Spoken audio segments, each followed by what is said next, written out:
up for every woman out there and say to myself, if the culture, if the traditions, the religion, if you don't know it, don't be ignorant. Learn, relearn. Know what is right for you. Know what is working and what is not working for you. Be kind to yourself. So what I done was I actually had to sit down and write it down. What are my strengths? What are my weaknesses? What works for me? What doesn't work for me? What am I good at? What kind of creativity that I love or enjoy doing? And those things, I turn them into my strengths. So now what happened is that every weakness that I've got is a challenge for me to try before I say no. For me to be able to say, you know what, Barke, the life you had before, you weren't given a choice, but from now on, you can live the life you deserve. You live on your own terms because you deserve this. And from then onwards, I didn't finish school when I was young. And now I'm actually enrolled myself to uni because I want to help people. I became a speaker, and I, as a coach, as a mentor, as an author, standing up, helping, leading women and youth to stand up and say, yes, you can do it too. You are blessed, you are whole. All is waiting is for you to know and to understand that you are capable of anything and everything you could ever dream of. Now, I am here today as a mother, as a woman, as a sister, as a daughter, but I'm here today to ensure that if you know who you are, nobody can trade or nobody can step on top of you or nobody can tell you otherwise because you believe in you and you don't wait for another person to tell you who you are. If we can do that for our youth, is there any trauma that youth can be given or being put on for them to know who they are early, for them to know what to decide on their own future, for them to be able to explore the world in a positive way? I believe there's something we can do together. And that is why I'm here.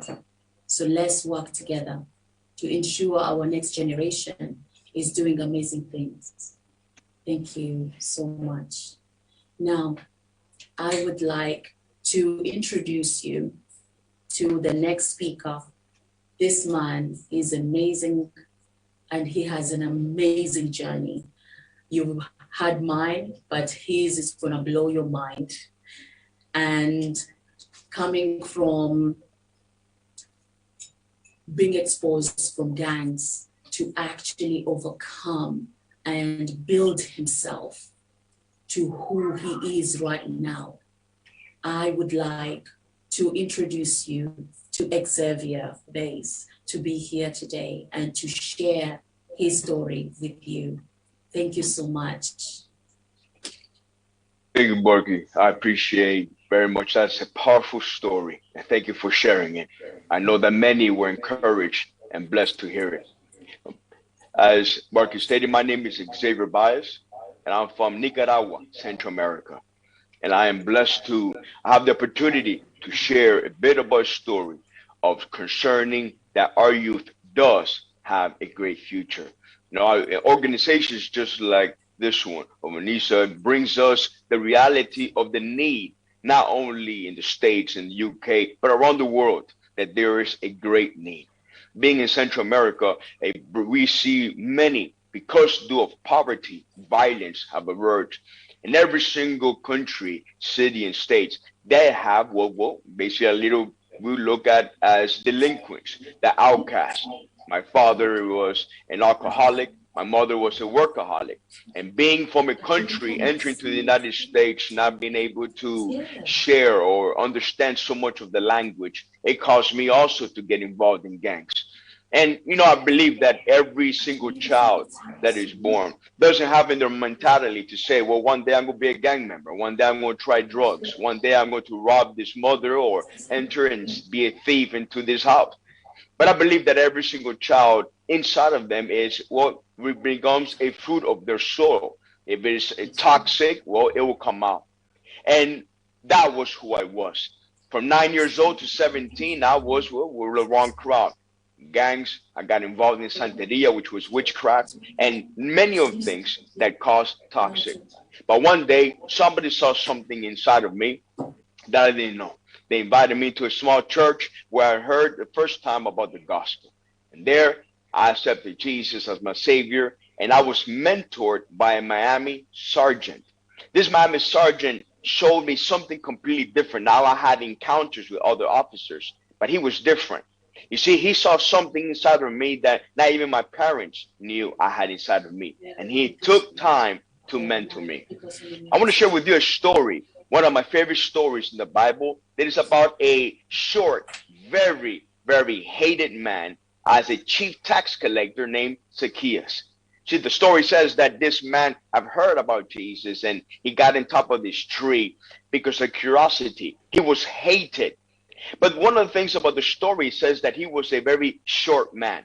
Now, I'm 5'5" myself. I was short, was able to speak either. And I know that, well, short people usually get bullied. And I got bullied. And that made me into a bully myself. And I believe that Zacchaeus became a bully because of that.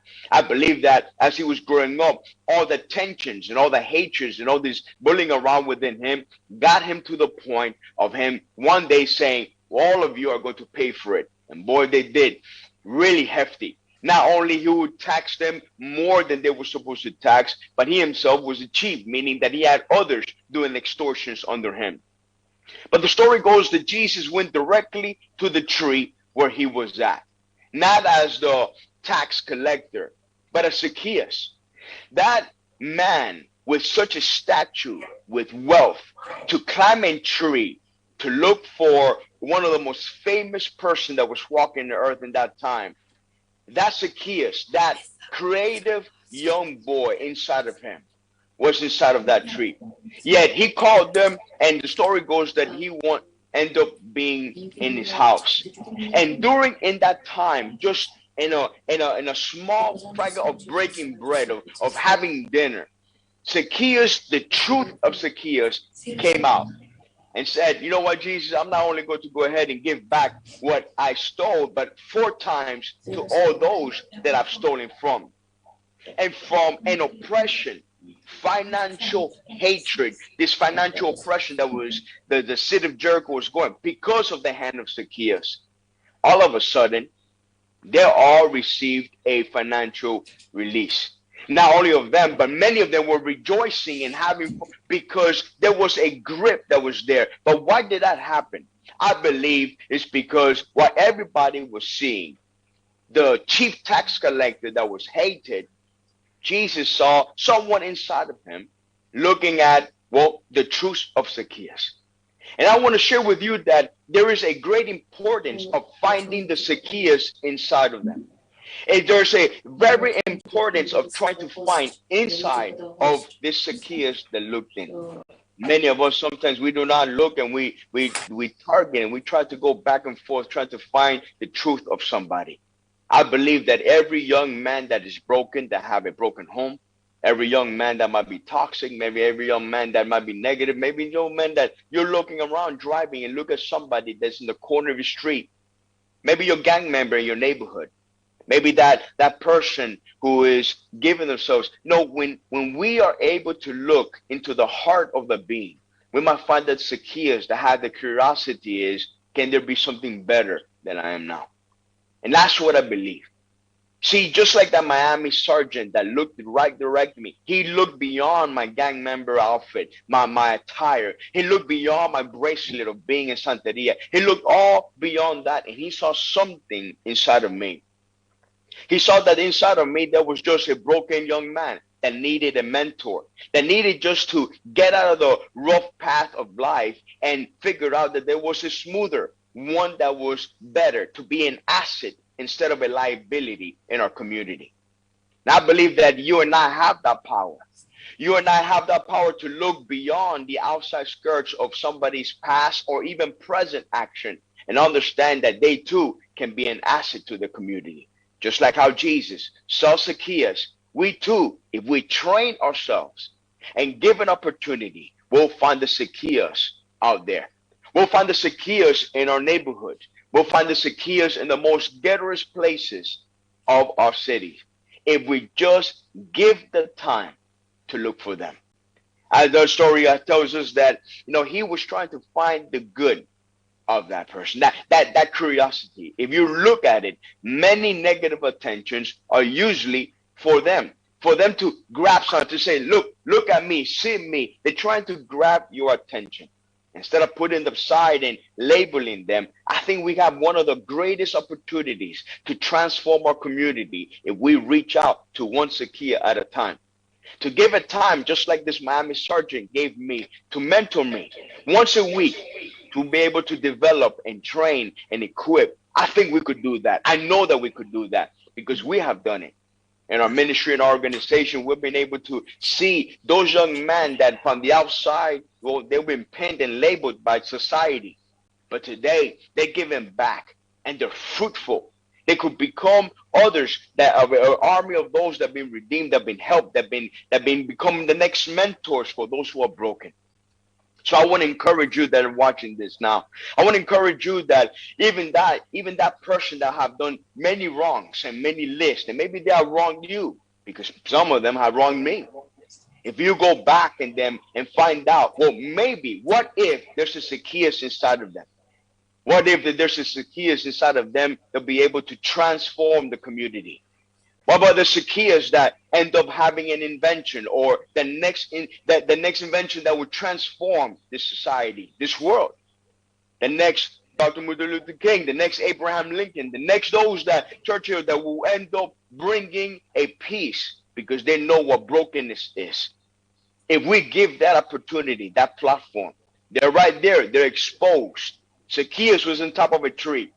For some of us, well, they might not be on top of a tree, but they might be in the corner. They might be in the night, as they were, might be, well, streetwalkers. Sometimes there are those that we might end up thinking that they'll never make it. But if we give them that chance, just like how they gave me a chance, I guarantee you the Zacchaeus of today that have records and hated by society could be those that will bring our whole entire life, society's future, to a standstill of understanding that there's still good in people.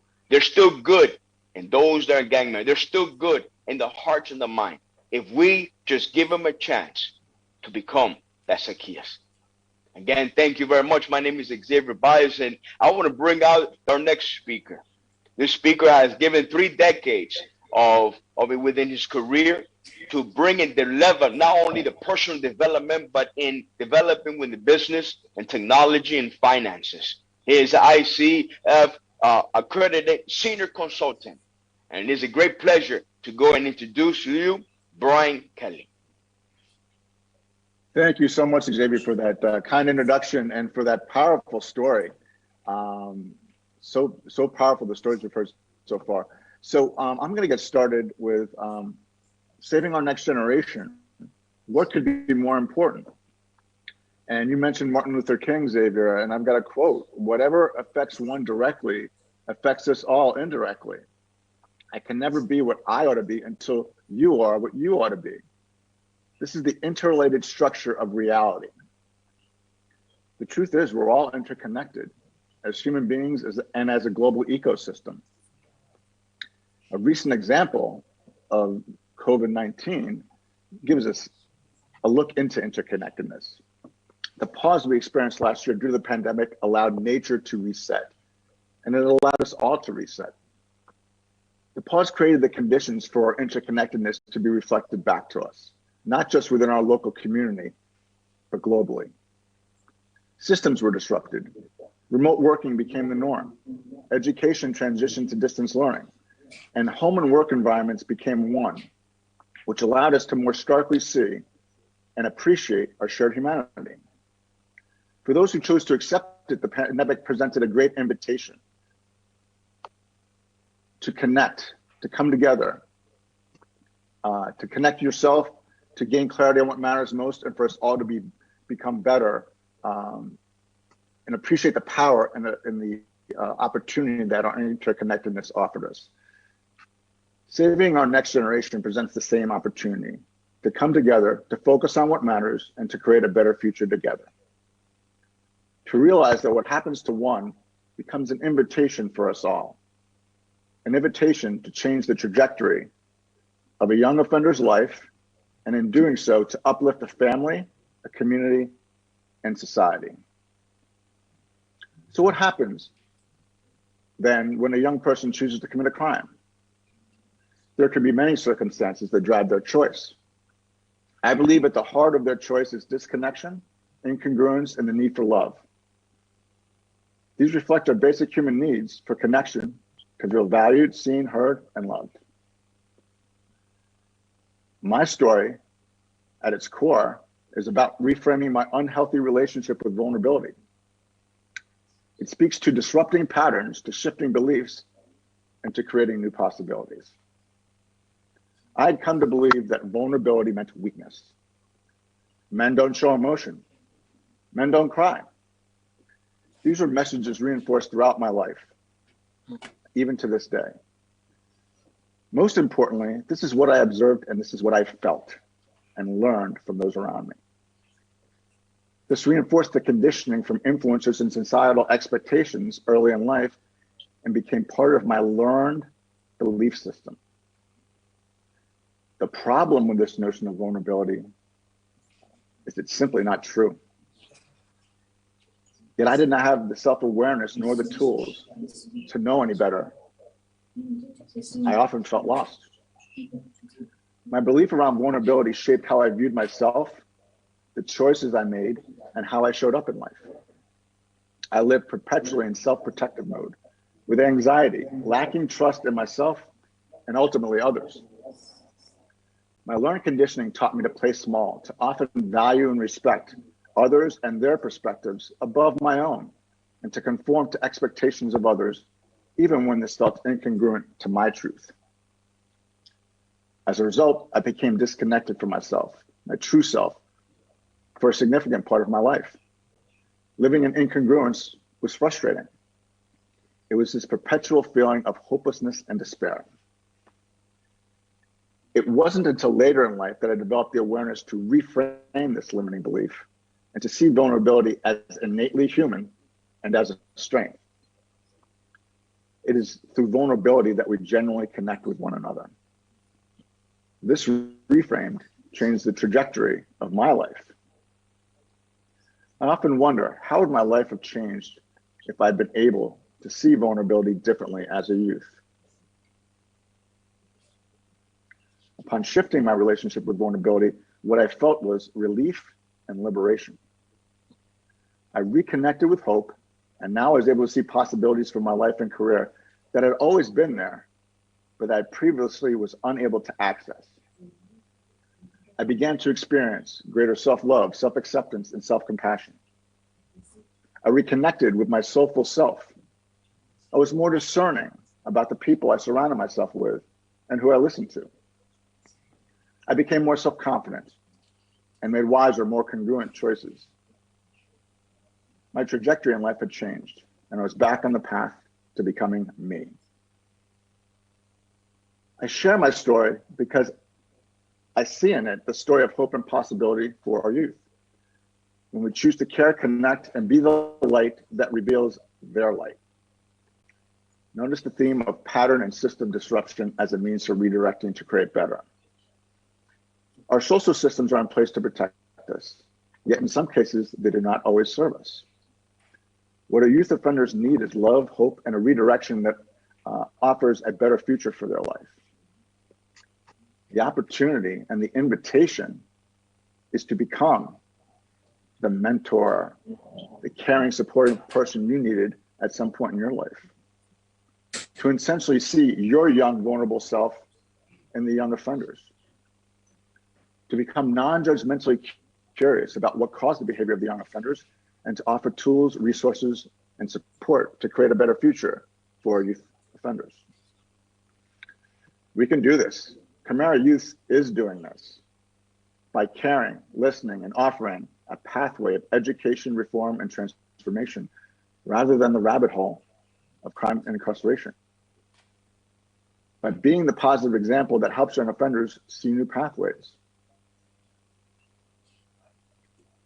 And by asking, what are the conditions and skills our youth offenders need to flourish, and co-creating them. Creating a better future for youth offenders is something that affects all of us. A better future requires an investment in our youth, particularly those who are often neglected or marginalized. It requires us looking for the greatness in each of our youth offenders and helping them see it, believe it, and step into becoming their best human being. When we do this, we invite new awareness, hope, new possibilities, and new pathways. A new life trajectory, one with promise, purpose, paying forward the love, belief, and hope we are blessed to offer them. One that says, I believe in you. One that says, you are not alone. One that says, you matter. It's an honor to be with you today. Thank you so much for listening. And I am now honored to introduce our next speaker, Richard Cunningham. Richard is a media consultant, the director of AMZ TV, a media company that specializes in online and offline media broadcast. He's also a TV host with a weekly program on the Sky platform. Richard is a director and trustee of two major charities registered in the UK. And as a trained chaplain from Cambridge University NHS Trust Hospital, Richard has passion for sharing the love of God with people around the world and seeing the development of youths and young adults so that they have a greater prospect in their lives. So looking forward to hearing what you have to share, Richard, and the mic is now yours. Excellent. Brian, what a privilege for that great introduction. I'm really, really honored and humble. And what you have shared, I personally take it on, and all the other, key speakers that have spoken. I really appreciate you. And as you have heard, I'm Richard Cunningham. I've been running my media company for 20 years. So that's my field. But also on the part-time, I'm a chaplain. Now, a chaplain, I'm a hospital chaplain. That means I go to hospital to comfort those who need spiritual guidance. So today I'm going to talk about spiritual guidance, because you see, life is a journey. And it takes, in Africa, I'm just fresh from Africa. I come from Uganda and I've just landed, so I'm self-isolating. So as I said, life is a journey. But at times it's not how long the journey is, but how prepared are you in this journey? So in this life, how prepared are you? Because as I mentioned, I'm a chaplain. And it's sad to say, in many cases, people wait until they're in the dying bed to hear about the goodness of God. So today I want to really encourage the youth so that we don't wait until the last moment so that we can hear that balance that God exists. Because the Bible talks about that, what would you gain the whole world? What would you gain if you don't, if you lose your soul? In other words, he's saying that we should remember our Creator. Because in this life, it's not how I mentioned about journey. Because life is a journey. Because when I was traveling, I would get ready, I would pack, let's say, my clothes for my journey.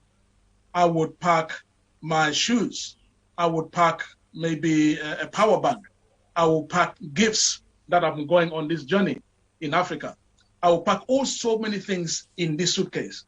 So is life in this journey of life, because life is a journey. What have you packed in your suitcase of this life? And this is a question to the young people. What have you packed in this life? Because you could have packed education, which is great. You could have packed experiences, money from perhaps your parents. Maybe you are born in a wealthy family. You could have packed so many things in this life. But the question is that all you need in this journey of life?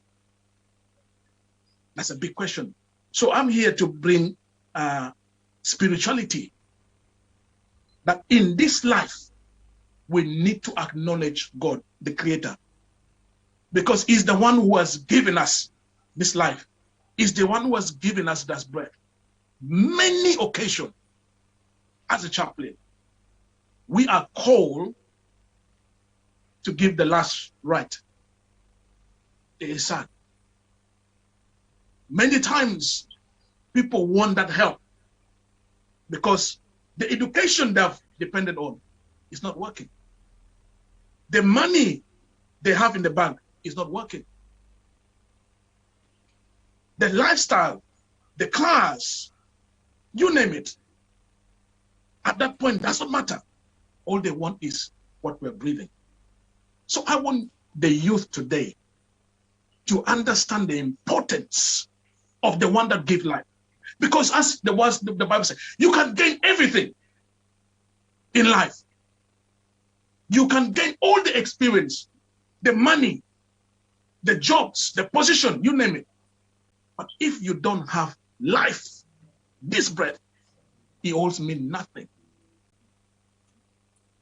When I was living with my mom and dad, I was less than 10. I wish I had great people like yourselves to guide me, but I didn't.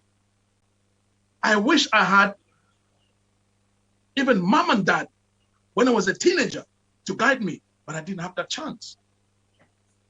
I wish I had peers to really walk me through, because you see, I want the youth to realize what I went through.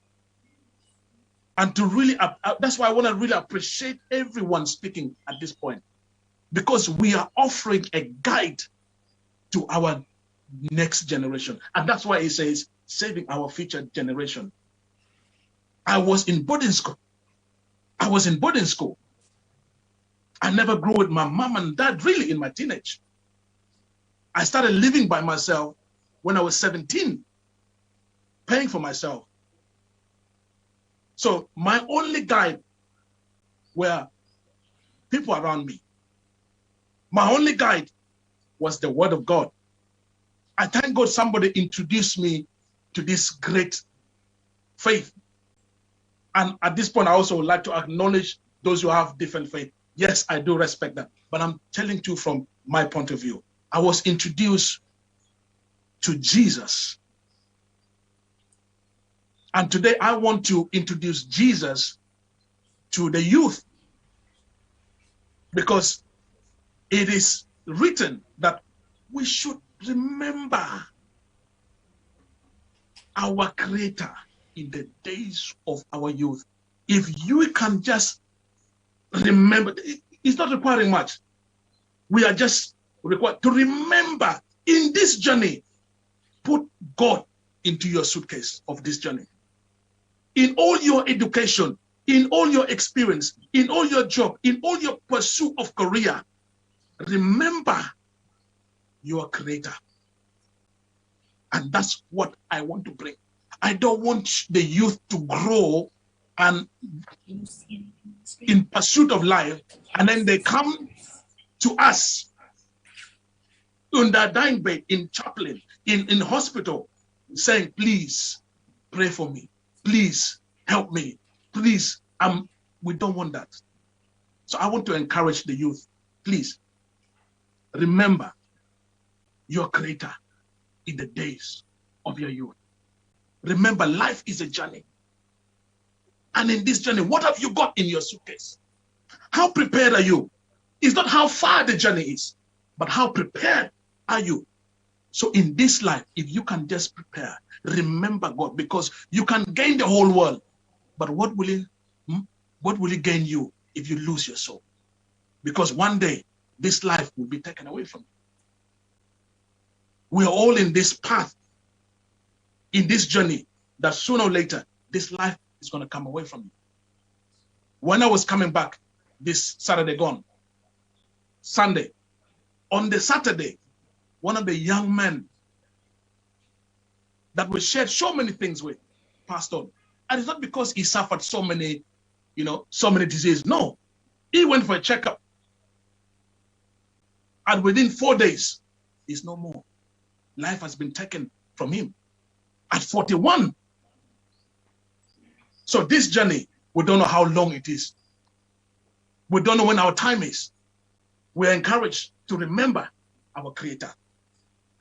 I'm not going to take long, but also I want you to when you have the time, I want to encourage you to read your word, to pray, to seek the face of God. It says in Ecclesiastes 12, and this is why I want to hone on, that there's difficult days are coming ahead. The years will draw closer when even the pleasure of this world will be no more. Even the sun will go dim, meaning that even your eyes will let you down. Your ears will let you down as the year progresses. I'm just from Africa. And one of the main reasons I went was for the remembrance of my mom that passed away. I also went because I went to see my dad to spend time with my father. I mentioned to you that I did not have the opportunity because of circumstances to be with my mom and dad. So I have to go home to spend time. Now, he's a man that has lost sight for over 15 years. He can't see. So our sight will let us down. The degree that you're depending on will let you down. There's going to be a time you will not even be able to walk.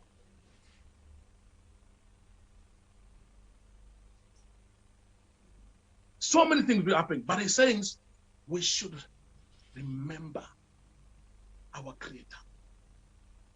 So youth, if there's any one word I want to leave with you today, if there's any one thing that I want you to take today, in this journey, never forget your Creator. Always acknowledge Him. We remember the story of Daniel, who killed Goliath. He was a young man. In fact, he was 17 years old. Because when you remember your Creator, there is certain ability you can do that even education cannot help you.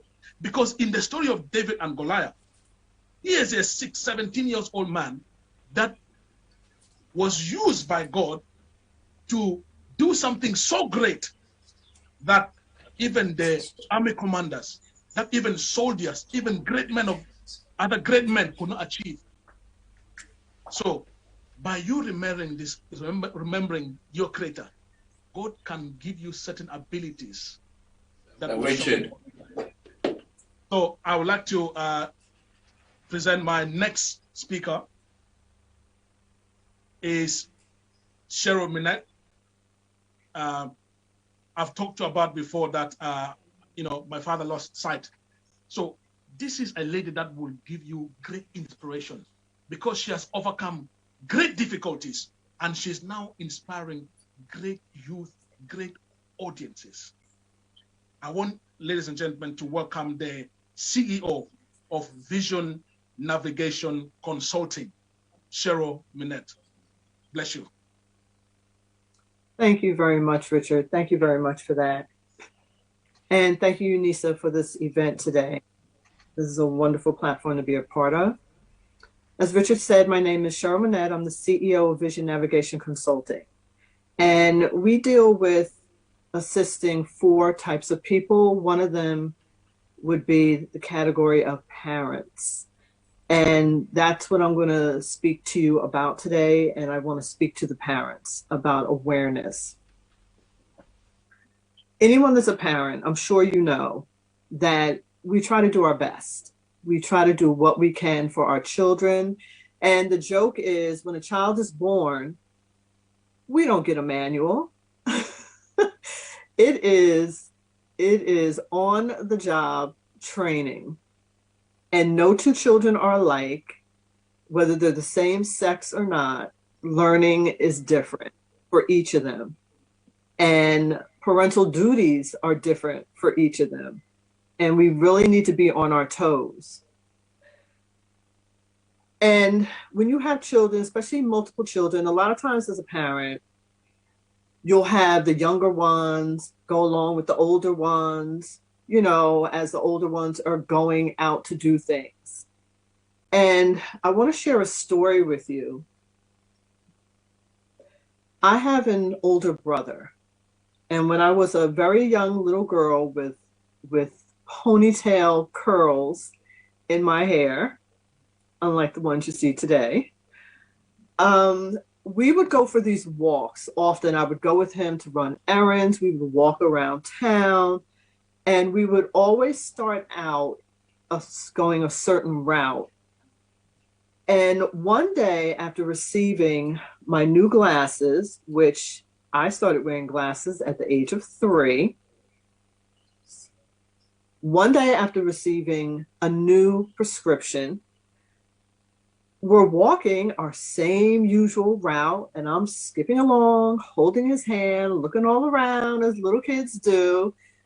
I said to him, "Oh, I didn't know that building was there." He was stunned that a building we always pass, even though it sat back, it wasn't right at the walkway, it sat back a bit. He was stunned that all this time I had never seen that building, did not know it existed. It was a building that we never had to go to for anything. And I'm sharing this with you because as parents, we don't always know what our children are going through. Even though we do our best and we want to assist them in any way that we can only assist with what we know. And as a young child, our knowledge is limited, and we aren't able to advocate for ourselves and step up and say, "Hey, mom, hey, dad, hey, big sis, hey, big brother, I can't see the mailbox at the corner. Even though I know it exists, I can't see it from home," not realizing I should be able to. There are things that when someone is visually impaired as a child, they don't know what they're missing out on. And it's the job of the parent to try to figure out all that goes on with our child. And I know that's a tall order. I know that's a lot with everything that's going on. And especially now, living within a world pandemic, that, you know, most parents are working from home if they still have a job.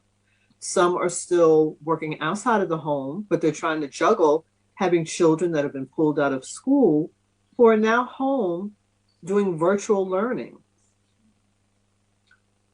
Everyone's world has been turned upside down. The parents, the children whose norm is no longer.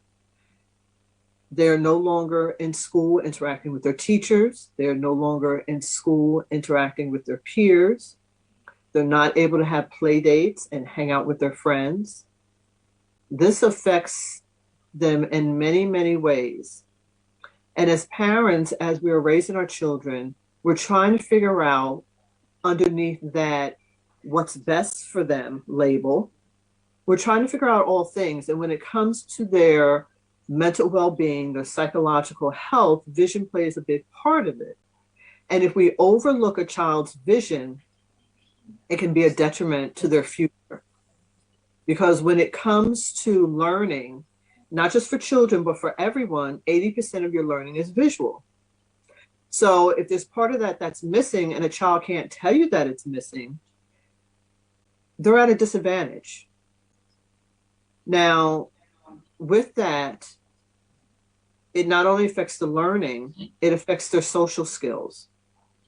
Because they don't feel as prepared as others, they don't necessarily want to participate in sports. They don't necessarily want to interact when it comes to other social events, whether it's in school, out of school, whether it's part of religious organizations or town events. it affects their self-worth and their self-confidence.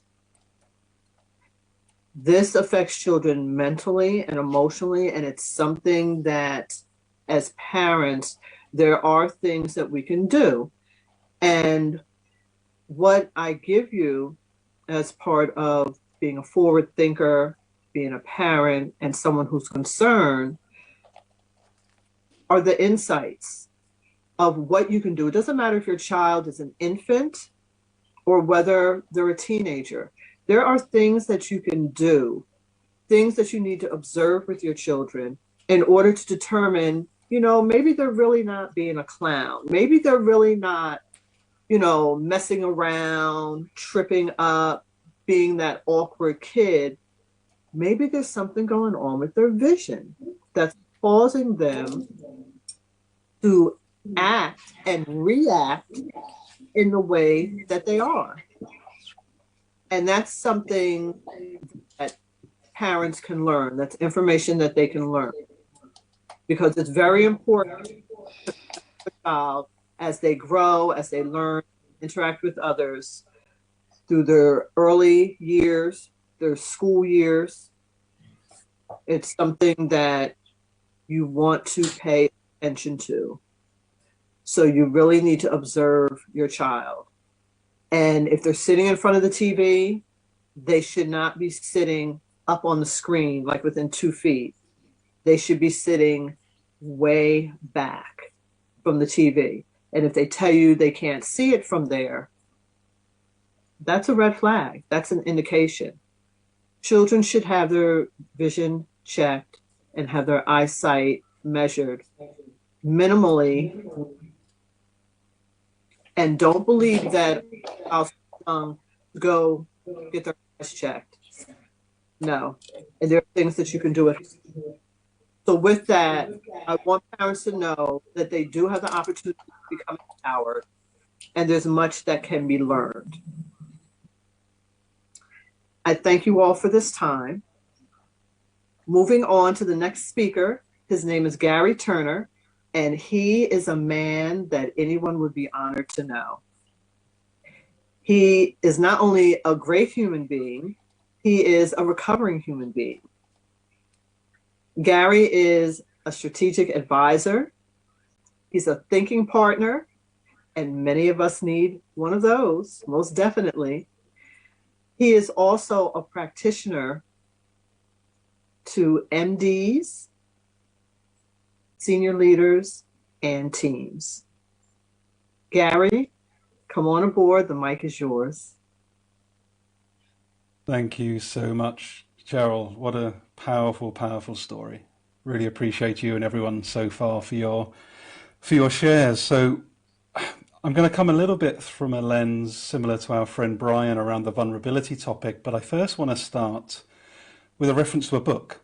And it's a book by a palliative care nurse called, let me just get her name again. Her name is Bronnie Ware. And I think the message I want to share as I get going this evening is a message both for our young people, but also every one of us as adults. What are the 5 regrets of the dying that have been researched by this palliative? So when there's people at the end of their life, what are the 5 regrets that are most common for people as they're about to leave their human experience? Number 1, I wish I had the courage to live a life true to myself. Number 2, I wish I hadn't worked so hard. Number 3, I wish I had the courage to express my feelings. I'll come back to that one. Number 4, I wish I had stayed in touch with my friends. And number 5, I wish that I'd let myself be happier. Not one of those 5 things when people are at the end of their life involve money, involve possessions, involve houses. Everything that matters is to do with our humanity, connection, love.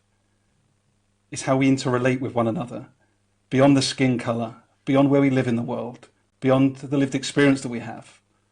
Everyone is equally valuable, and our youth, unfortunately, tend to grow up in a system that doesn't value them for their amazing gifts. And I'm part of that problem. And actually, I would say the workplace is part of that problem.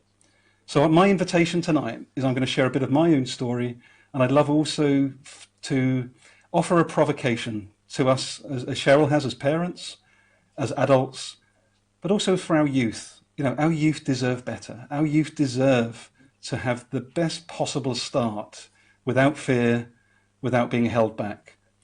And I think that comes from 4 key areas. And one I'd like to explore with you today. One is around self-worth. One is around our human skills. Another is around community. And another one is around opportunity. They're the 4 loose threads that I'm going to weave together as I navigate the next 8 minutes with you this evening. But let me just start with that self-worth piece and why I think that's so important. I didn't have it. So I'm a white male. I grew up in London, come from the UK. I don't have any of the barriers that socially many people of colour have had to face over the last several hundred years. Yet I still had my own challenges. Bullied psychologically as a child, bullied physically as a child, aged 12, 13. And that was really challenging. And I held on to those stories, coming back to those regrets of the dying, around not expressing how I felt. I didn't know how to say I was hurting. I didn't know how to say I need help.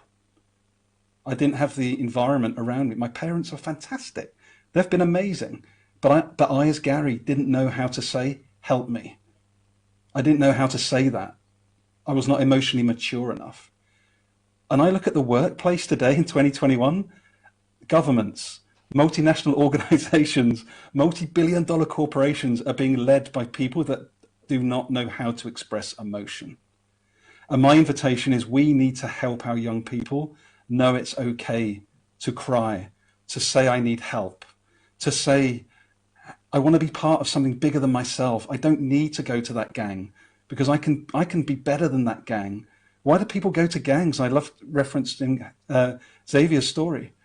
We want to belong, and I want to come to that point about community. Before the labels, before we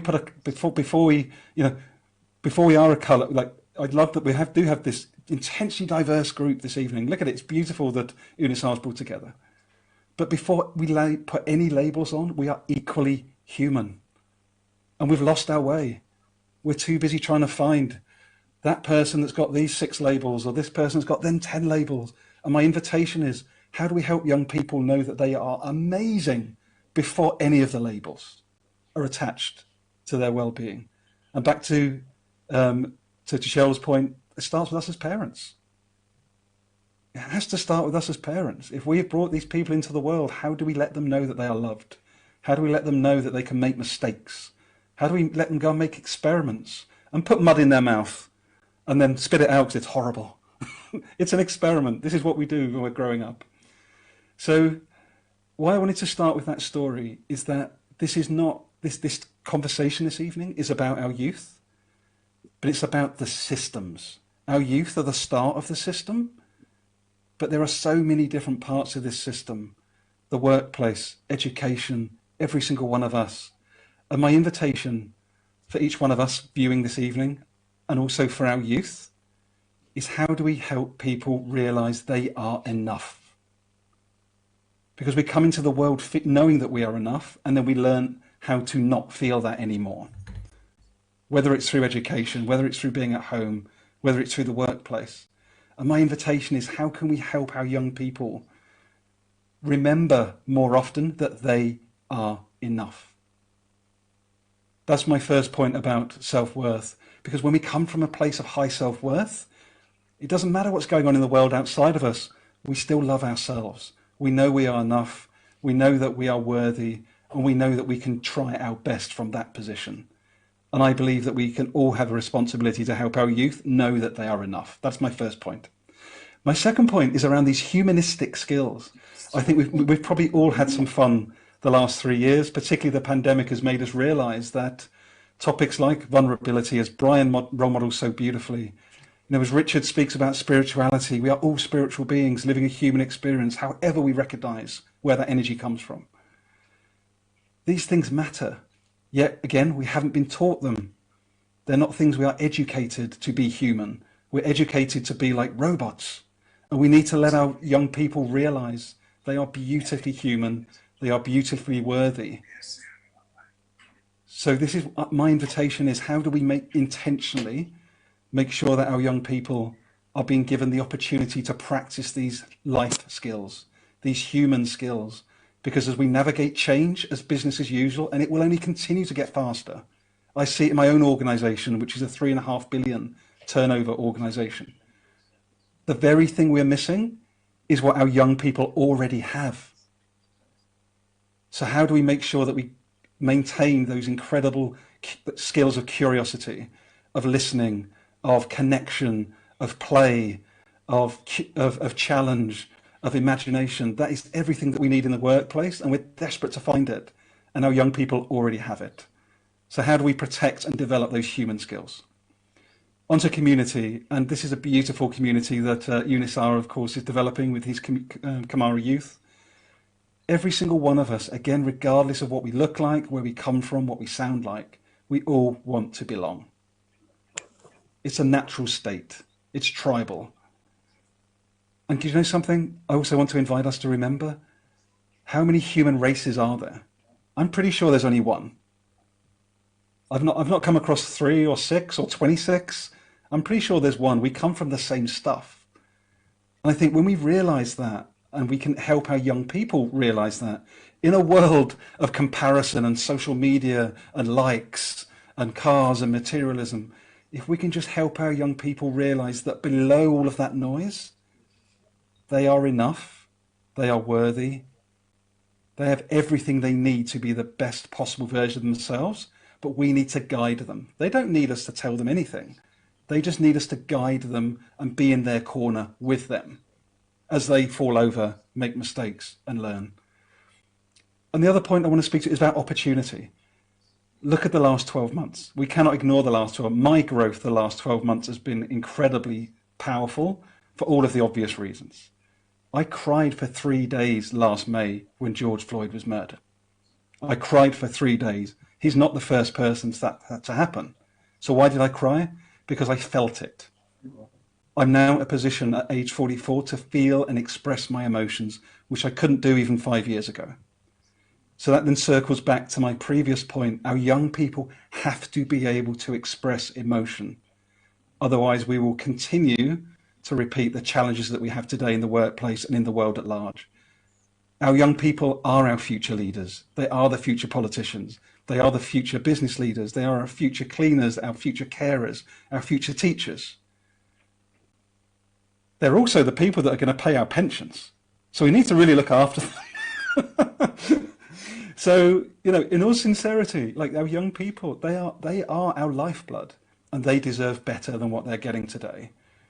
And we deserve to create systems, both at home and at work, that allow them to thrive and to flourish. And I believe that this movement with Kamara Youths is giving that lift up back to high self-worth, helping to develop those human skills, to give them opportunity, to let them know they belong. And I'm just really, really excited about what the future holds for every one of the speakers that have spoken so eloquently this evening. There's a common theme. It's our innate humanity. We are all equally human. We are all equally worthy. We are all equally worthy of thriving. And it's about time that we created the conditions to allow our young people to become the very best version of themselves without fear. And I believe that Kamara Youth and just every one of us speaking today, I'm sure we all share that belief. So as I look to wrap up, I just want to say thank you. And I also want to repeat as I exit my talk today, those 5 regrets, because I don't want any one of you watching us this evening, any one of the speakers or any of our youth to ever have to go to the end of their life regretting any one of these 5 things. Again, please, let's help our young people never regret they didn't have the courage to be true to themselves, or that they end up getting to the end of their life saying they wish they didn't work so hard, or that they didn't have the courage to express their feelings, the most important one to me today, that they didn't stay in touch with their friends, or that they didn't just let themselves be happier. So thank you, Unisar. Thank you, every one of the speakers. And for you watching, thank you for bearing with me. Feeling quite emotional because I love you all, you human beings. And I'm just going to pass on to the next amazing speaker. So how do I introduce this person? Mr. Jerry Almeida. Such a wonderful human being. He's a leadership expert. He's a storyteller, founder of the Joy of the Giving movement. Incredible energy. The floor is now yours, Jerry, and looking forward to hearing from you. Thank you. Thank you, Gary. Namaste. Somehow my video has been turned off. Is that deliberate? Okay.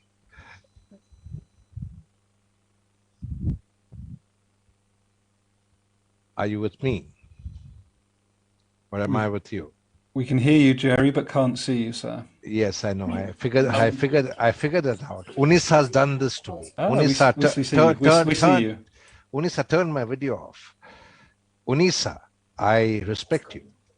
And I want to say thank you, Gary, for introducing me. And I want to start by saying, I wouldn't start with the cliche thing of I'm being humbled, honored, etc., because we are all amongst equals. But let me try to sum up what I learned from each of you. And I learned a lot from each of you, which I'm going to sum up in a few words, or rather a sentence. I learned from Unisa. How do you feel the pain of humanity from your own pain? Because you lose your child. And what could be worse than that? And you feel the pain. And as I speak, there are some people who are in the waiting room, so I'm admitting them. Please pardon me for this, but I don't like no person left behind, right? So that's what I'm doing. No person left behind. And Unisa, I feel your pain. I love you, my brother, because I heard this about the story from Unisa about his life when he came onto the Rex Karmavir Global Youth Fellowship platform a few months ago, and it was very touching. I heard you, Barke, saying, you believe in you. I so believe in that. I so believe in that. Why do you believe in any God or any saint or any angel? You got to believe in yourself, because there's no God or any angel or any saint coming to save you. There's only you who can save yourself. I'm sorry, I'm not a believer, so I will speak my mind. And I heard Xavier saying, someone saw something inside of me. How beautiful is that? I always say this in my leadership courses, that leadership is affirming to people their worthiness, their power, and their potential that they have not yet seen in themselves. You've got to show them that. Beautiful. And I heard Brian saying, we are all interconnected. And Brian, I love you. We've had some interactions before. Absolutely. I completely agree with that. We are all interconnected. I always say this in my book. We are interconnected by an invisible umbilical cord. We are one. We are not black, yellow, white, brown, whatever. We are just one. We are humanity. We are human beings, and we need to understand that. Thank you, Brian, for reinforcing that. And I heard Richard talking about the pursuit of life. My only humble submission is, why are we pursuing life? We should be living life.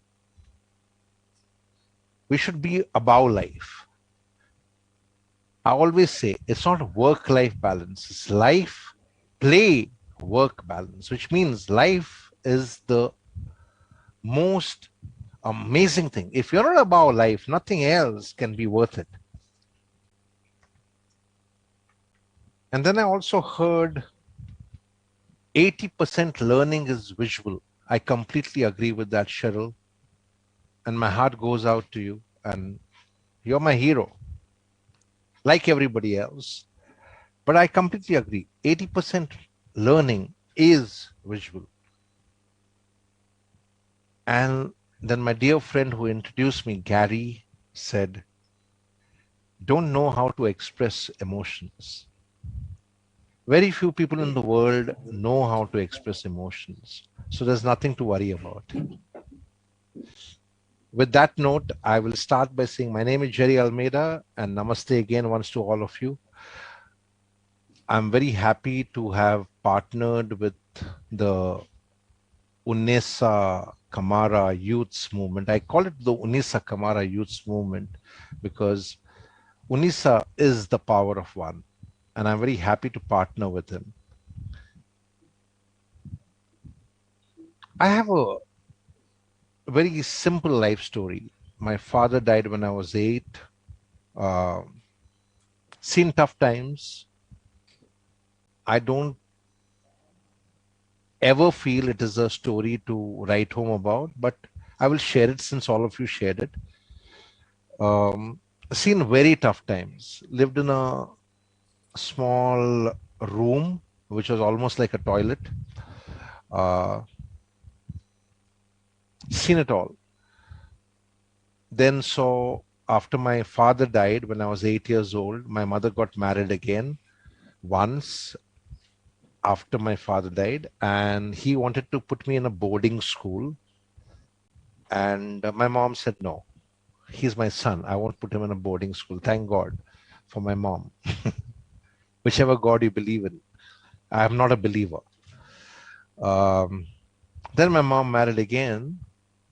She had a third husband. I had my second father. And I had 2 brothers and 2 sisters from the age of 10 going forward. And with every brother and sister being born, in my mind was like my mom's love was getting divided. Like, my first sister born when I was 11 was like 50% love. My second sister born when I was, sorry, my second brother born when I was 12 was like, okay, 33% love. My third sister born, and it was 25%. When my fourth brother was born, it was 20%. And I said, okay. And then I started becoming a little bit of a rebel, like some of my friends. And I also got invited to become a rebel.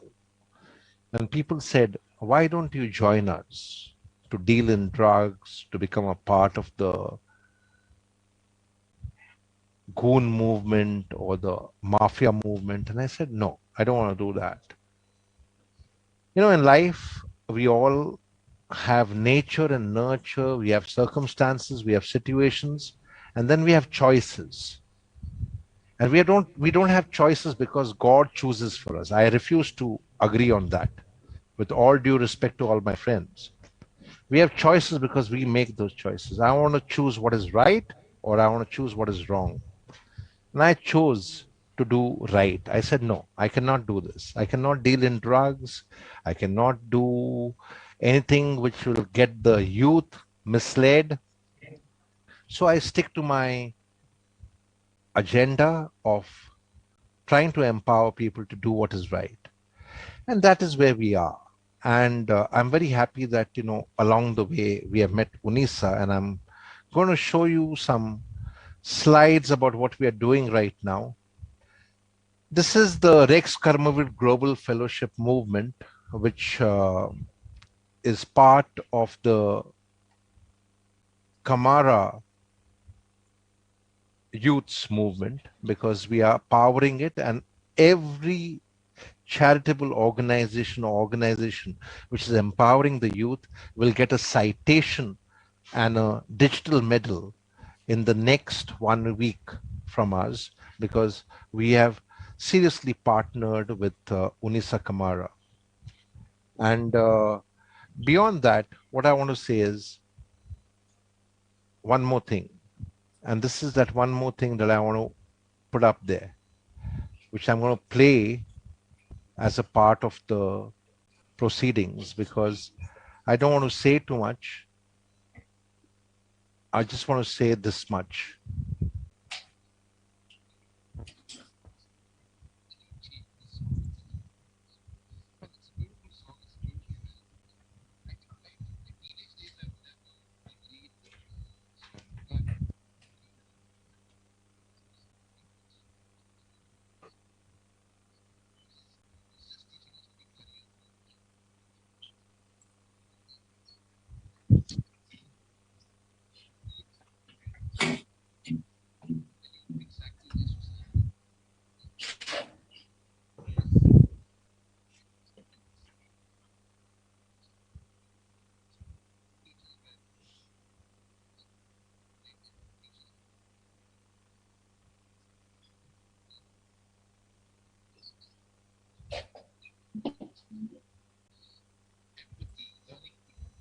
There's no sound.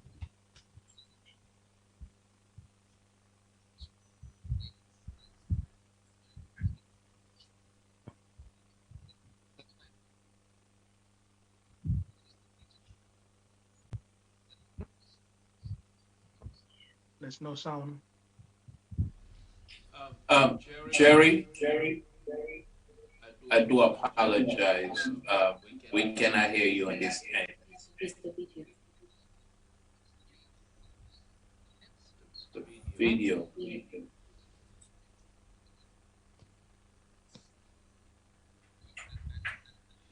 The video is sharing. There's no audio. Jerry, the video that you're sharing is not audio.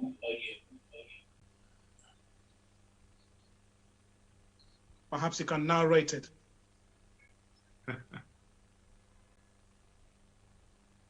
So, Richard, do you want to support the gentleman? I think the best thing to do is for him to narrate it.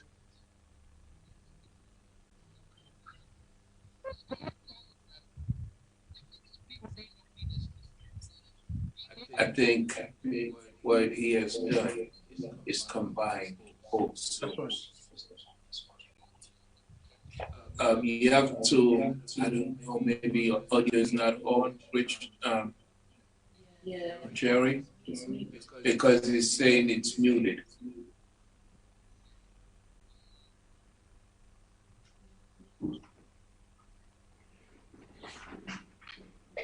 Sometimes when you screen share like that, he won't be able to see everyone else and their messages that there's no volume. So he won't know till he stops doing it.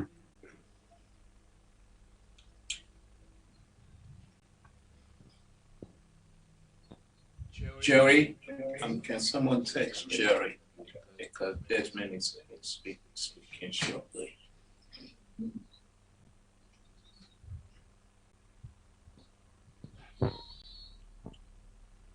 Joey, the screen share, we cannot hear anything. Que sera, sera. What you choose will be.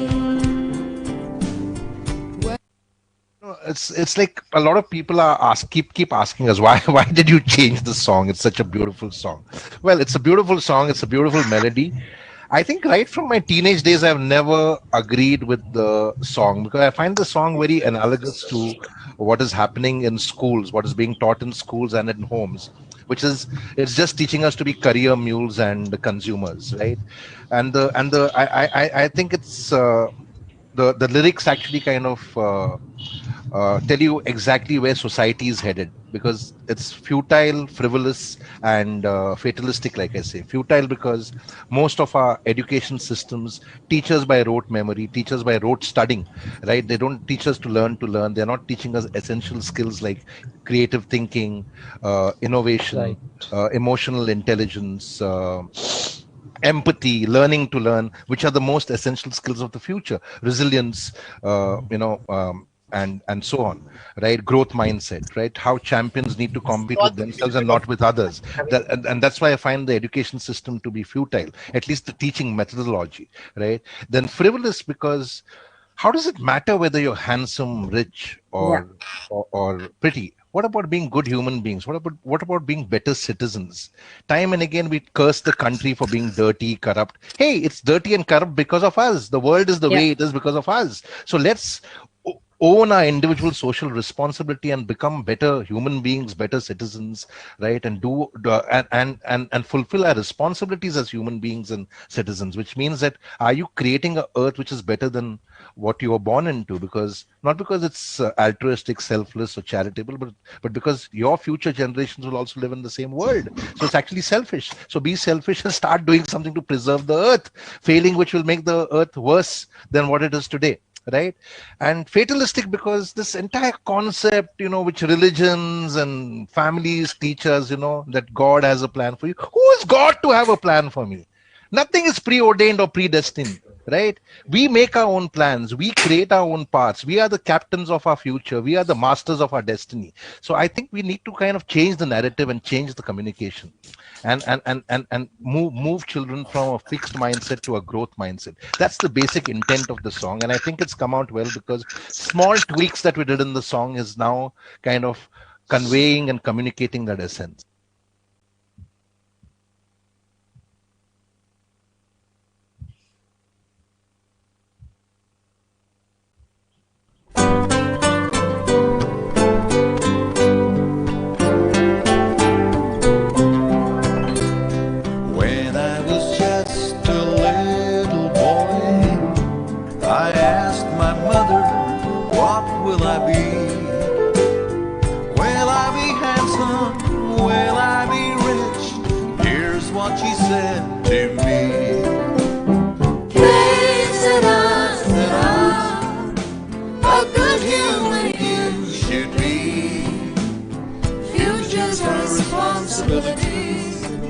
Que sera, sera.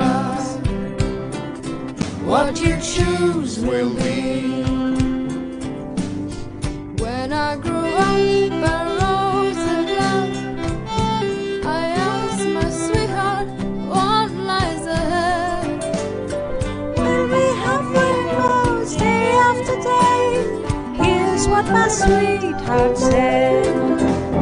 Que sera, sera.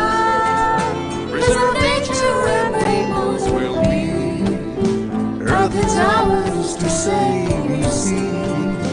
Que sera, sera. What we choose will be.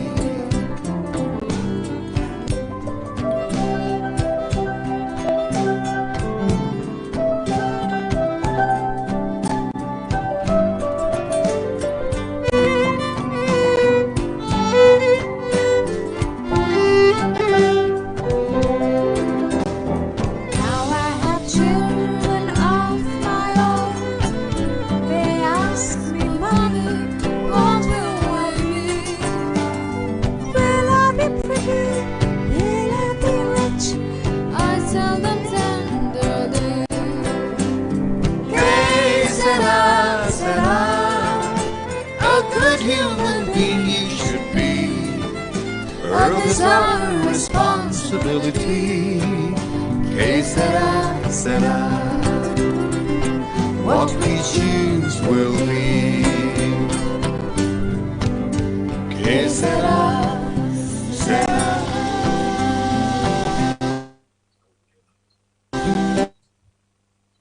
Wow. Thank you for the presentation. I love that song. That's my, like, when I get in my car, my other car, that's my song I play. Namaste. Namaste, and that is for you. You know what namaste means in India is that the God in me respects the God in you. I sincerely believe that the God is in every human being. There's no God in the sky above and all that, but I won't go on that diatribe right now. What I'm going to say is, let's make a difference in this world. And I'm happy that all of you are making a difference in this world. And I'm so delighted, honored, and humbled that I'm a part of all of you. Thank you, Unisa, for choosing me to be a part of your tribe. And Let's make this happen. Absolutely. And with that, all I want to say is I want to introduce my brother who's waiting to charge at me. His name is Desmond Clark. I mean, from the time I've seen him today, like 2 hours ago, he's been ready to charge, and I want to listen to him. I want to listen to him speak because I'm like, let's get it on, brother. So Desmond, my friends, is a superstar. He's an NFL American football superstar. 12 years Hall of Famer. Can't say he's my biggest idol, but he has proven to be my younger son's biggest idol. And by virtue of that now, I'm your fan, dude. I love you. You know what I love about you is I love about your energy. Your energy is super. Desmond, are you listening? Yes, I am. Your energy is super. I like your calm, cool disposition. I appreciate that. Are you always like that? I try to be. Life throws its curveballs at time where, You are married. Oh my God. He answered the question. Give me 5. You are married. No, I'm not married. Then where did the wife come Gentlemen, can we hit that for another time?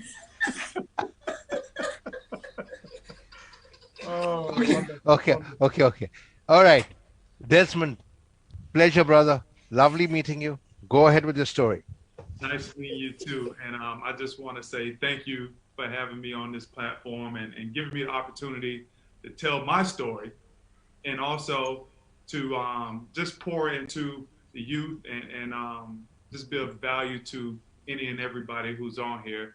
And when I was contacted to do this and was told about what this platform was trying to accomplish, I immediately identified with it. And I identify with it because when we talk about the youth that we're trying to help, when I look back, 30 years ago, I just turned 44 on Tuesday. I look back 30 years ago when I was 13, 14. Hold on, Desmond. I did meant to wish you a happy birthday because my birthday was on Wednesday and I waited for your phone call. But since you didn't call me, I said, I'm not going to call that brother either. But happy birthday. Everybody was Desmond's birthday before mine. So Happy birthday, happy birthday, Desmond. Happy birthday to you all. No. I don't like this, Unisa, that you didn't call him because he didn't call you. Come on. How sad and cruel is that? It's all good. It's all good. Yeah. No. We'll slam him right now for that. Okay. Since it's all good, let's go ahead. Yes. And like I said, just going back 30 years ago, when I was 14, I had to make some tough decisions. And I see myself as we're talking about the teenagers, the youth that we're trying to help today with our stories, with our energy, with the resources that we're trying to bring to the table. That was me. That was me where I had to make that decision. My environment was one where, once my father left the family, we were in dire straits. I mean, we were homeless for a few months. Once we finally found a place to live in Lakeland, Florida, which I am in right now, my hometown, in the section of Lakeland called the Black Bottom, which was, aptly named for where we were at the time. We were Black and we were at the bottom of the barrel. We lived in this little small apartment in the Black Bottom, but when we lived in that apartment, we didn't have the things that we take for granted today. We didn't have lights. We didn't have a refrigerator. We had that cooler, the igloo cooler that, we take to the park for our picnics with the white top on it. That was our refrigerator. That was the thing that me and my brothers had to go and fill up ice with to keep our, you know, food cool, whatever we can pack in there. That was our refrigerator at the time. So I can identify with some of these youth that we're trying to help. I can identify with that struggle. I can identify with where they're at mentally. And I can also identify with where we are at now as the people that are trying to bring the youth out of that situation into a better experience of life. And for me, father figures early on were not a good source of trying to bring me out of that time. In September of 1989, my stepfather at the time, you know, my mom had gotten into another relationship. She just had my youngest brother 2 months into being a mom of 4 boys. She got a call, and on that call they said, hey, the father of your youngest kid has just been arrested for armed robbery.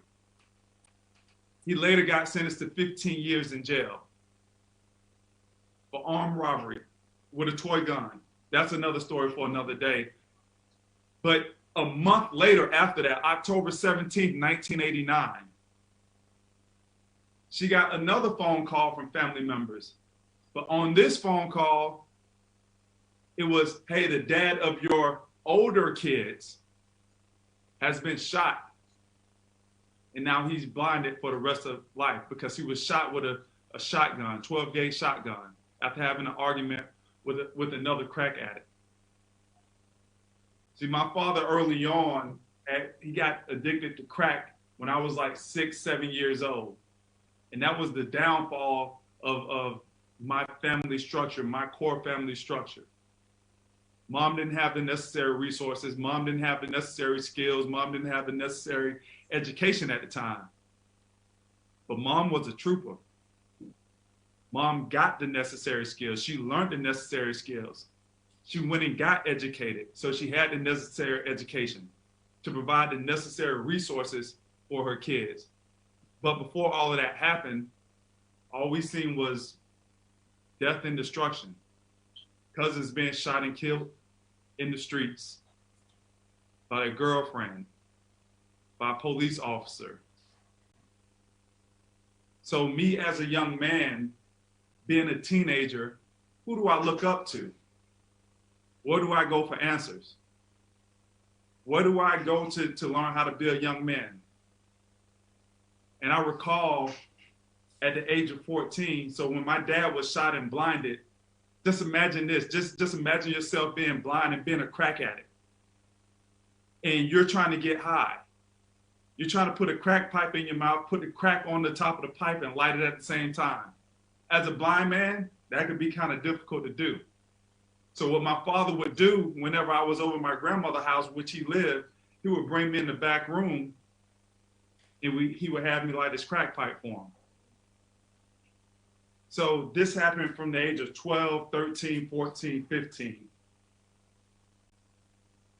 So just imagine being at that age where you got to make a decision whether you're going to go left or right in life. And you're there helping your father light a crack pipe and seeing the destruction and being in and out of crack houses looking for your father. That was my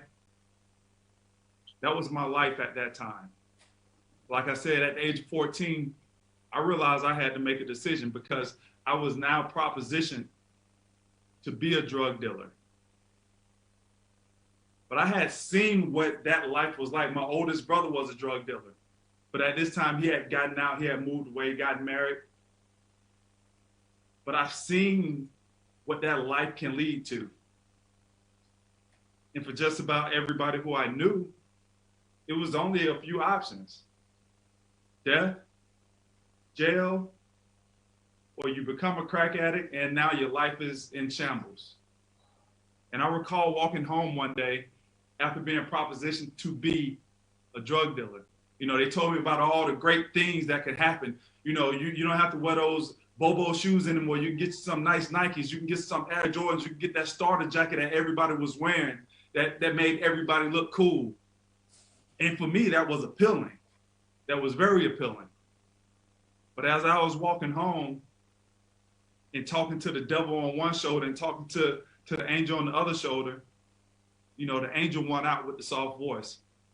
And the one thing that the angel kept telling me is that I didn't want to be a disappointment to my mom. And as I was walking home those 3-4 miles that day, I made that decision that I wasn't going to be what I've seen everybody else in my family becoming. And I got home that day, and I told my mom one thing: I'm going to be successful.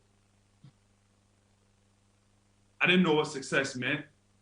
Hell, I didn't see success anywhere. But I told her, I'm going to be successful. And I think that decision shaped what you're seeing today. And as they say, the rest is history, but it was a lot of history in that. Going to high school, graduating, where I seen, hey, if you can be good in sports and get a scholarship, you can go to college. You can get a scholarship. That was the only way I was going to go to college. That's why I have that plaque, and that's why I have this helmet, because I went to Wake Forest University. And after going to Wake Forest University and become an all ACC leading receiver, that's why you see the Chicago Bears stuff here. But it all started with that decision. And through all of that time, looking back on it and saying, okay, how can I take that experience and help Kamar's youth? It's just 5 things that I think that we all as adults and being the mentors to these youth need to consider. One is that we have to help the youth make that decision. We have to help them make that decision because they don't have enough experience. They don't have enough life in them to know what decisions they should be making all the time. Now, truthfully, they know right from wrong, but we have to prepare them to make that decision.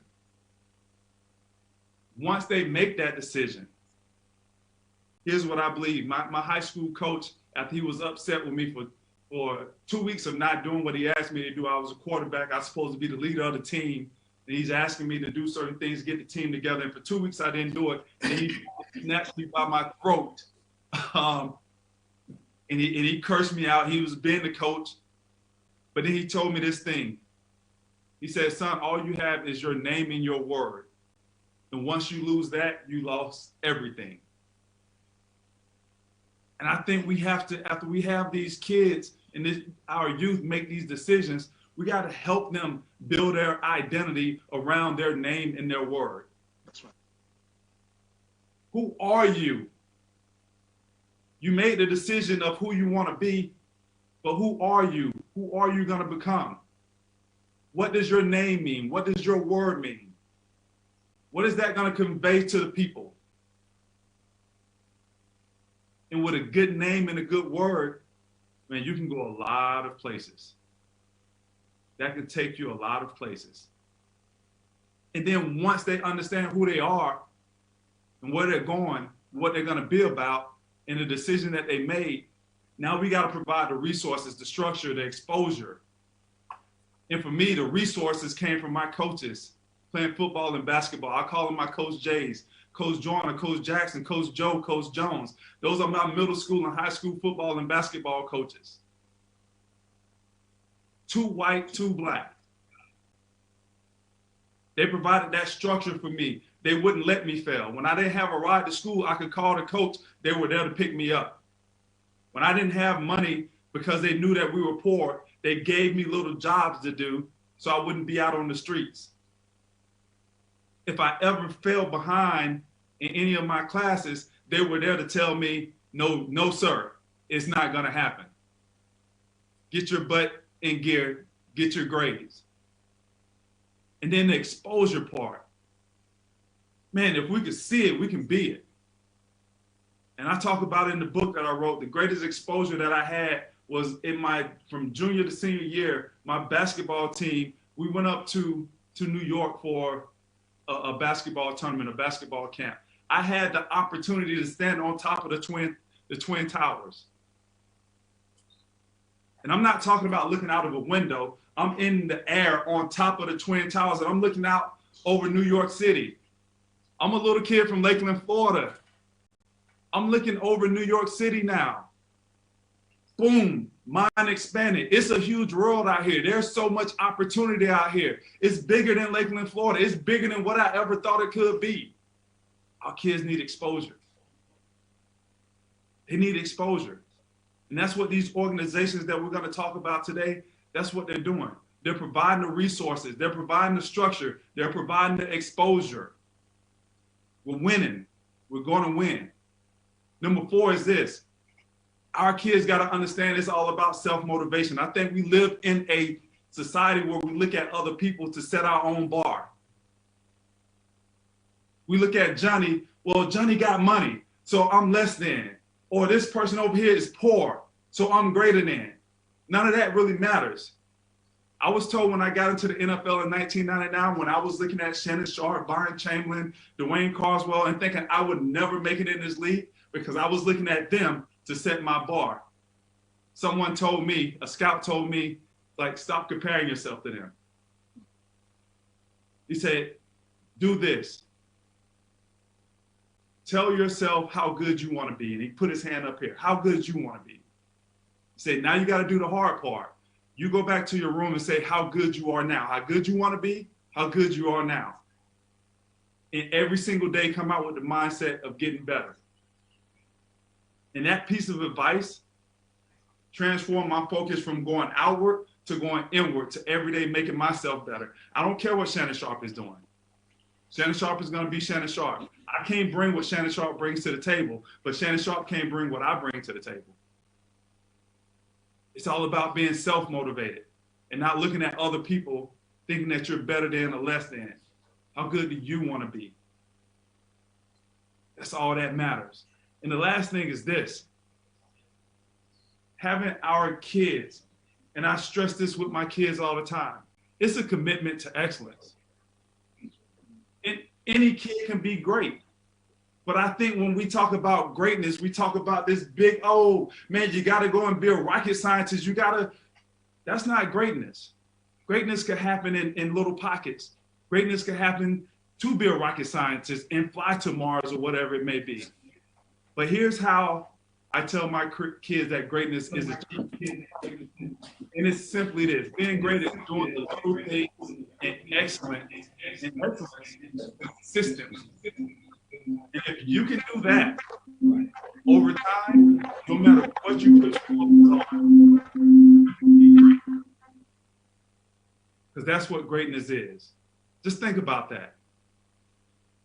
Anybody who we call great in history or our counterparts, all they do the little things in excellence consistently over time. And sooner or later, we say, that woman is great. That man is great. Greatness is not this big, audacious.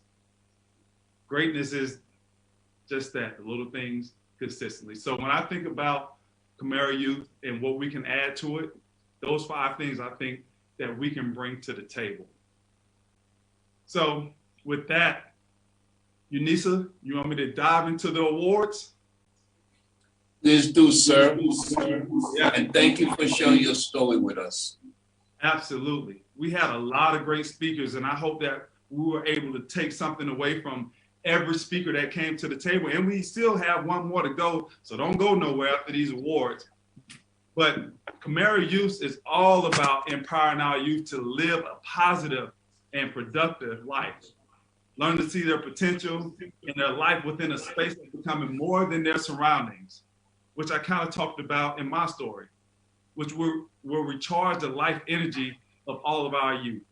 Reaching back and serving our youth in their time of need, which is right now, which is in the present, is one of the most important things an individual can do. It doesn't just benefit them individually, it benefits our community. Unisa said earlier, the youth that we help bring out of poverty today and to give direction to may be helping our grandkids tomorrow. It impacts the entire community. And when it comes to youth violence, Man, I'm just learning this. Unisa knows, he's experienced many facets of it. But the one that we know about in his story is that he suffered the tragic and unwarranted murder of his son, Alpha. Son Alpha was murdered on September 22nd, 2019 due to youth violence. Just another innocent, young life filled with potential that we'll never get to see the greatness of. And the most tragic part of it is his life was taken by his own family member. And one day, in the midst of all of Unisa's grief, you know, he had a friend call him, and it planted that seed with Unisa. And after many conversations, that's why we're here today, because Kamara Youth, it was born.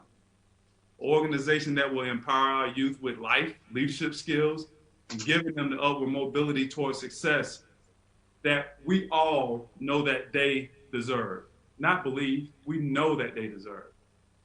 As Unisa ventured forward, he envisioned a community of experts, of forward thinkers. That's why we're here, in the areas of our own expertise. This started the Fit for Purpose movement, which aligns experts with Kamara Youth and the youth programs around the world. And one may ask the question, what would be the purpose of this? Well, Unisa, he wanted businesses, organizations, charities, and individuals who run youth programs and need experts to speak to their groups, to be able to have a resource pool to tap into. And these are Unisa's words. Well, that pool is filling up. And we have a great mix of resources. You know, I want to say something to that, Desmond, is that I think Unisa's got a lot of heart, he's got a lot of soul, he's got a lot of mind to take his sorrow and convert that, transform that into positive change. Absolutely.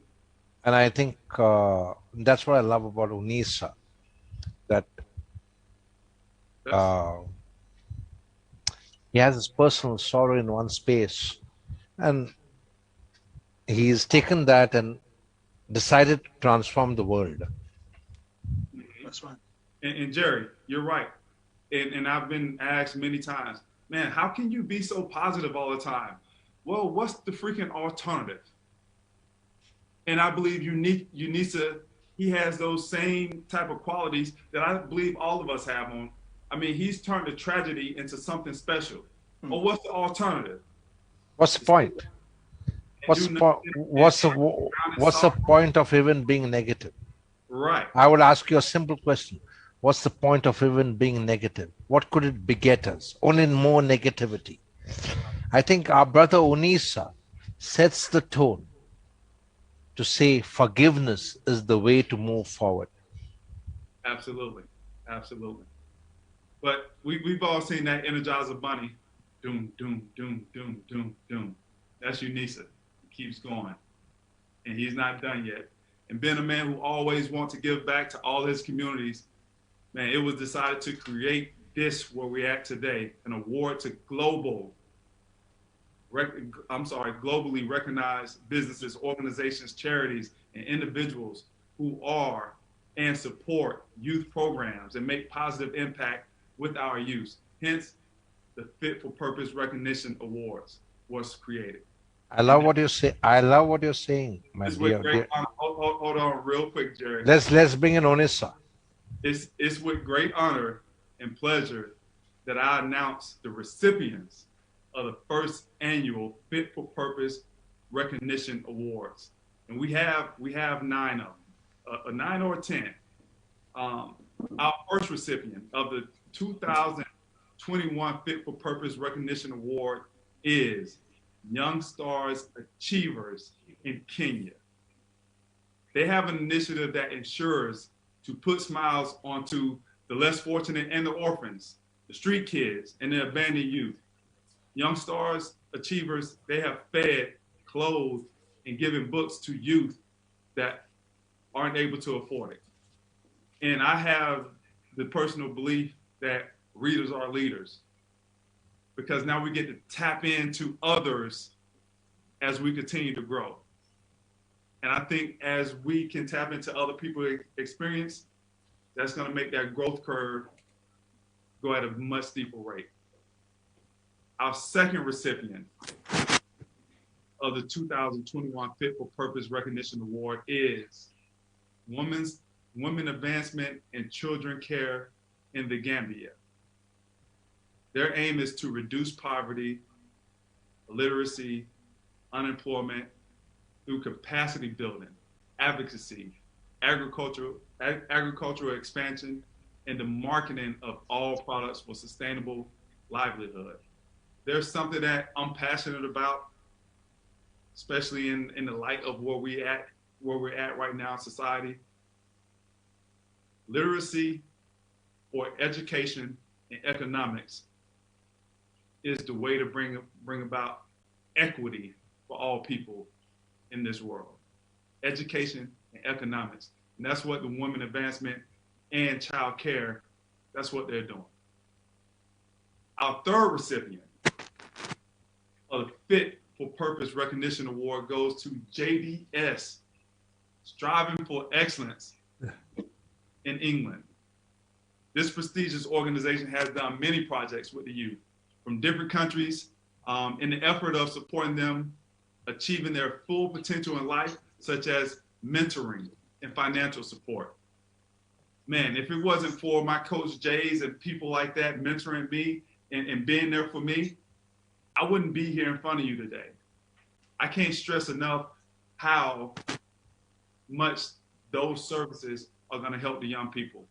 Good job doing that for us, JDS. Our next recipient for the 2021 Fit for Purpose Recognition Award is Hope for the Voiceless of Uganda. Man, the purpose of this organization is to make sure that many youth have the opportunity of education, shelter, and the basic needs as they try to resettle their youth living. I'm sorry, I said that wrong. As they try to resettle the youth that are living in the streets back into a home. Listen, I don't care if you make a decision to do right, to do good. If you don't have the basic necessities of food, shelter, and love, you're not going far. So what you're doing, Hope for the Voiceless in Uganda, keep up the good work, because you are the very foundation of what it takes first and primarily for these youth to get on their feet and be productive citizens in our society, in our global society. Our next recipient for the 2021 Fit for Purpose Recognition Award is the Door Foundation in London. Now, this foundation provides youth sponsorship, supporting talented youth with treatment of sickle cell for patients in Sierra Leone, free medical treatment, mentorship programs in the UK and Sierra Leone, graduate programs in the UK and Sierra Leone, providing tools and experience for success. Probably couldn't have summed it up no better than that. Say it again, providing the tools and the experience for these youth to be successful. The next Fit for Purpose Recognition Award goes to American Youth Organization here in the United States. American Youth Organization, they have a division that's called Next Generation. Intuition, Power, Resilience. The goal is to empower female youth to pursue their passions and connect with other women in business and focus on what they want and strives towards it. But most importantly, highlight all their efforts. Now, this one personally for me hits home. I have twin daughters that's 18 years old right now. They're getting ready to graduate high school and go out into the world. And I've done my best to prepare these young ladies to be out in the world, connecting them to different people that look like them, that are doing the things that they want to pursue in life. So what American Youth Organization is doing, that's great work, because they are inspiring our young ladies by showing them other older young ladies that will be an inspiration to them. Great work. Our next recipient for the 2021 Fit for Purpose Recognition Award is Eastern Africa Youth Development Initiative. Now, this organization, they advocate for the youth youth rights and women with peace, education, opportunities to play a positive role in society, provide equal opportunity and growth to our youth, women, and children in a safe and protected environment. And when we think about, you know, I heard a lot of people talking about biblical references. And they talk about protecting our kids.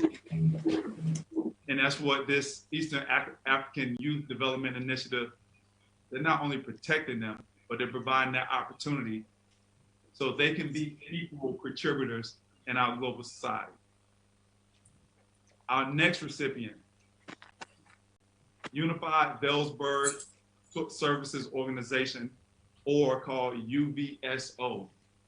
It's in the United States, and it was established as an early childhood education program that has, over the years, expanded to serve 400 plus children and families. In response to students' needs, it established after-school programs at 4 community elementary schools. For other youth, after-school programming is provided on UVSO's campuses. In response to the never-ending need for affordable housing, UVSO has created or rehab, check this out, over 180 housing units. And they continue to manage a little less than 24 of them. During the pandemic, UVSO has increased food distribution due to severe food insecurity and is a clearinghouse for critical COVID-related information to the larger community. Our 9th recipient of the 2021 Fit for Purpose Recognition Award is Helping Hands in Canada. Now, through their scholarship and leadership programs, Helping Hands, they're empowering our youth to become, again, productive members in our society, who in return will come back to pay it forward to their communities. And we always talking about this cycle effect. We have to start creating these good cycles where, hey, we give it to you, and now you benefit, and you get the dividends from it. And now as you get the dividends from it, you take some of those dividends back into the community. That's what Helping Hands is doing up in Canada. And now for our last, not our last, but UNISA gave me the opportunity to give an award out to an organization here in the United States where I thought they were doing great work. And personally, for me, I'm back home in Lakeland, Florida for the first time in 25 years. And I had the opportunity to coach my high school girls basketball team, which my daughter played on. It's not the first time I've been back home, but it's the first time that I lived home. Let me just clarify that. And when I got there, I seen all of these little people that are in the same boat that I was in. And I seen the struggles again, and it made me connect to my roots again. And they brought me back in, and I started coaching, and I relived that love of being here at home. So I want to give an award to the Kathleen High School girls basketball team. They are 501c3 for the work that they do with these young women who, if they didn't have the coaches over there, who knows what these little girls will be doing? Who knows what opportunities they'll be missing out on? They're up in Orlando, Florida right now playing in a tournament and just getting better and learning life skills through playing basketball.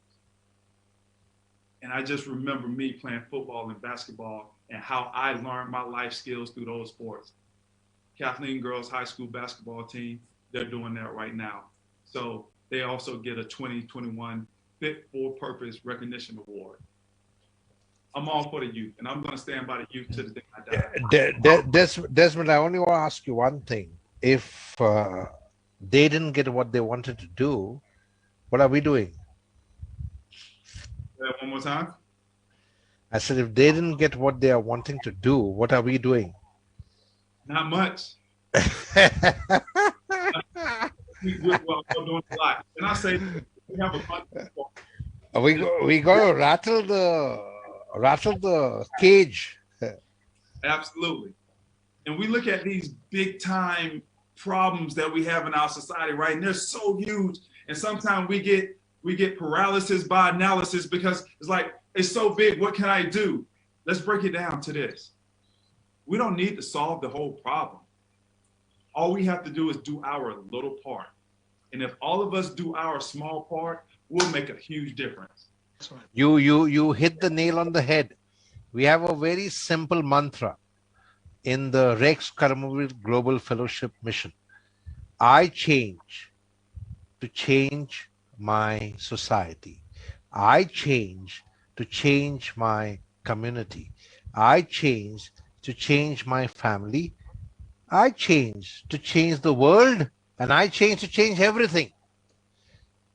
And it started. Bang on. It all starts with me. It starts with you. You change. All right. So to finish up my part of this prestigious day and prestigious platform that we're on, I came across this organization. I had to make sure that they were recognized. This organization was created by the youth to support the youth.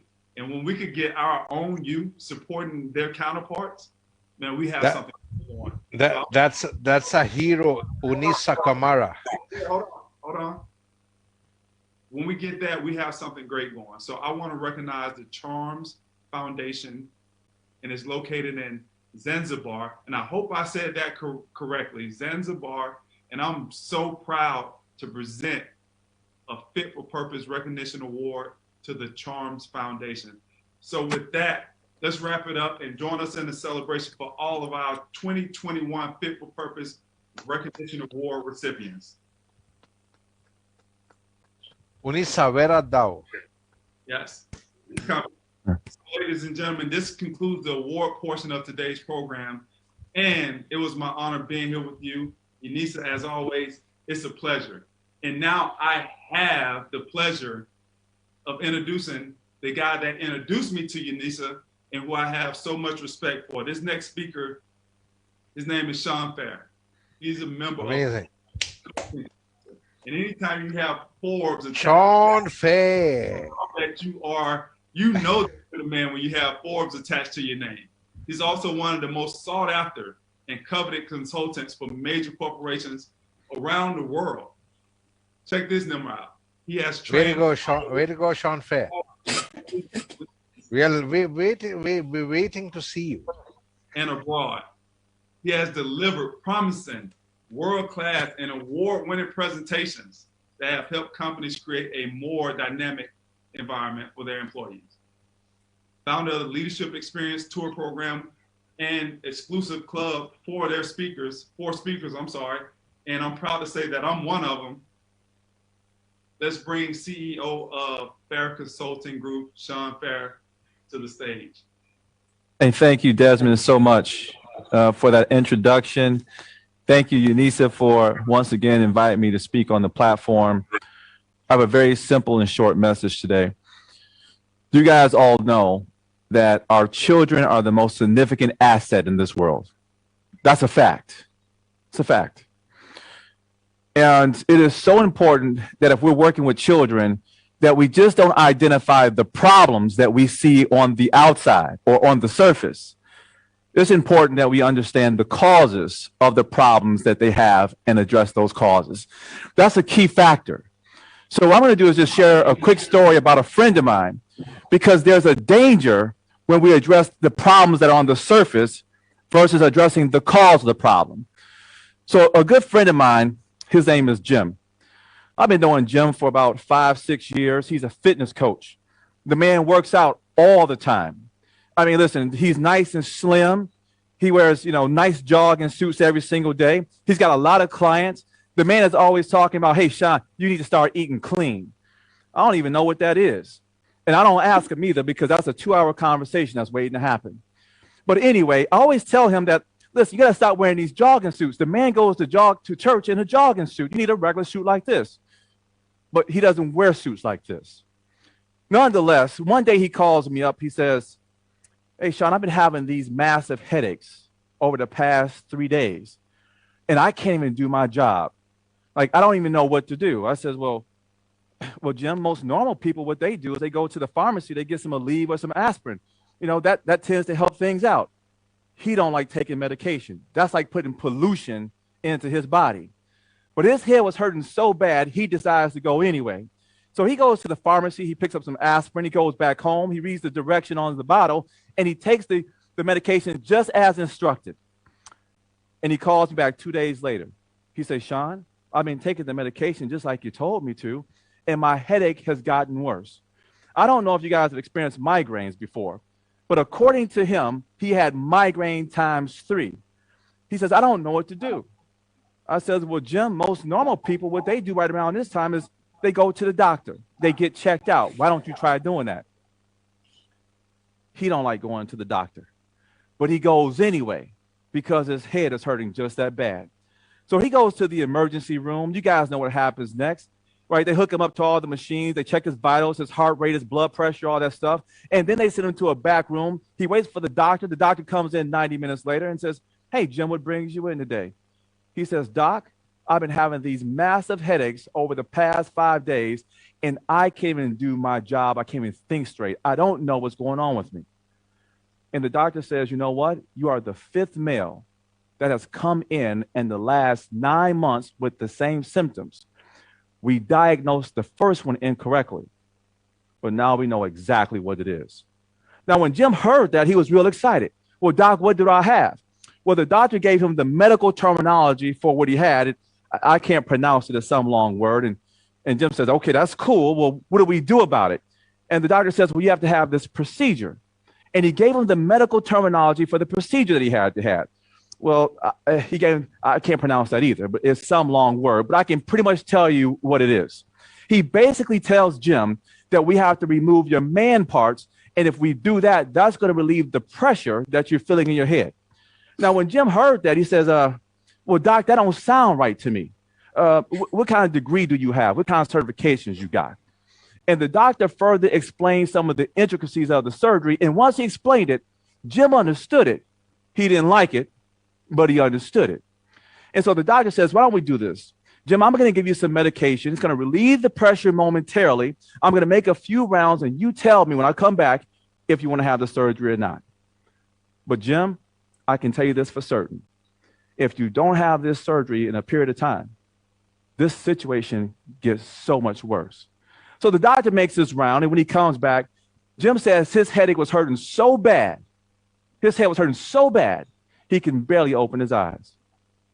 And he told the doctor, I'll have the surgery. So the doctor sends Jim to the administration office. They set his surgery up for the following Tuesday at Beaumont Hospital. All right, guys, it's Tuesday. He's on the operating table. You guys know what happens next. They put him under the anesthesia. He's out like a lamp. And when he wakes up, guess what happens? His headache was gone. And the first person he called was me. And this is what he told me. He said, Sean, I no longer take life for granted.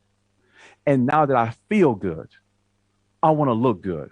I want to go buy one of those brand new navy blue suits like you got. I got 2 weeks to heal up from the surgery, and I was just wondering if you would go to the suit shop with me. I said, well, Jim, in 2 weeks, I'll be in California. I got a training out there. I can't go with you, but you can't keep going to church in a jogging suit. Why don't you go ahead, buy the suit, call me up and tell me all about the experience. I can't wait to hear it. So anyway, he goes to the suit shop, right? He walks in the door, and the salesperson comes up to him, introduces himself. He says, what can I do for you today? And Jim says, man, I want a brand new navy blue suit, and I was just wondering if you could help me out. And the salesperson said, you know what? That's not a problem. I got 7 brand new navy blue suits, got your name written all over it. What size do you wear? Well, Jim don't know his size. He doesn't own a suit. And Jim says, I was hoping you could help me out with that. Could you measure me up? And the salesperson said, that's not a problem. But this particular salesperson, he didn't have a measuring stick or a measuring tape or anything. He just looked at Jim like I'm looking at Eunice through the screen. He says, you wear a size 44 long. And so the salesperson grabs a 44 long suit coat. Jim puts it on, and guess what happens? It was a perfect fit. And Jim was amazed how the man can just look at him and tell him what size that he wore. And the salesperson says, Sonny, I've been doing this for 33 years. Now let's get you a nice pair of pants to match a suit coat. So the salesperson is checking Jim out like I'm checking out Eunice through the screen. And he says you wear a size 36 in the waist, you're about a 33 in the length. He grabs a nice pair of pants, Jim puts the pants on, and guess what happens? It was a perfect fit. And once again, Jim was amazed that the man can just look at him and tell him the size that he wore. And the salesperson says, Sonny, I've been doing this for 33 years. Now let's get you a nice white shirt. You know, the salespeople, they always try to tack on to the sale. So the salesperson is checking Jim out, like I'm checking out Unisa through the screen. And he says, you're a 16.5 in the neck, you're 34, 35 in the sleeves. He grabs a nice white Italian shirt. Jim puts the shirt on, and guess what happens? It was a perfect fit. And Jim was like, man, do we know each other from a different life or something? It's amazing how you can look at me and tell me what size that I wear. And the salesperson says, Sonny, I've been doing this for 33 years. Now let's get you a nice pair of shoes. You know, the ladies, y'all look at the feet first. If the shoes look cheap, y'all think the suit cheap. That's just how y'all operate. So the salesperson is checking Jim out. And he says, you wear a size 13. The salesperson grabs a size 13. Jim puts the shoes on, and guess what happens? Once again, it was a perfect fit. And Jim was amazed. And the salesperson says, Sonny, I've been doing this for 33 years. And the salesperson says, last thing, Jim, you know, men, we feel better when we have on a nice pair of underwear. So the salesperson is checking Jim out. Unisa, I ain't checking you out. And he says, you wear a size 38 in underwear. And the salesperson said, you know, for the first time, you would be wrong.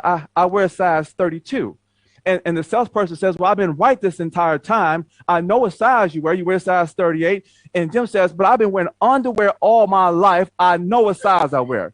Now, they're going back and forth in the store, 32, 38, 32, 38. And finally, the salesperson gets upset. He says, Jim, you wear a size 38. Because when you wear a size 32, it presses your man parts up against your spinal cord to cause you to have these massive headaches. Did you get it? The man didn't need a surgery. He needed bigger underwear. Now, this is exactly what happens. Took y'all a minute, but y'all got there finally. This is exactly what happens when you don't identify the cause of the problem and you address the problem that's on the surface. When we're dealing with these kids, the most precious thing that the earth has, we have to understand the causes of their issues in order to really, truly help them. That means that you have to know who they are. You need to know who their family is. You need to know what environment they grew up in. You need to know all of the challenges that they've had in life to truly understand what can you do for that child. Understanding the causes of our children's issues is the most important thing, and not just addressing the problem that's on the surface. People that address the problems that are on the surface of these children, they get it wrong 95% of the time. But when we take the time to understand who they are, and we take the time to understand their environment, and we take the time to understand what's important to them and what they've gone through in life, it gives us an opportunity to address the cause of the problem so that we can point them in the right direction. That's my message for the day. Is no matter who you are working with, understand the cause. Don't focus in on the problem, because if you can remove the cause, the problem goes away by itself. When you address the problem, it may go away momentarily, but then it surfaces once again at some point in time or another. I want to thank you guys for listening to me. Mr. Unisa, I enjoy this platform for the simple fact that it is helping children. And without the children, there is no us, because children are the future. And every adult should invest in a child. And if one adult would do that, the world would be a much better place. I want to thank you for inviting me, Unisa, and you guys have a wonderful afternoon. Thank you very much, Sean.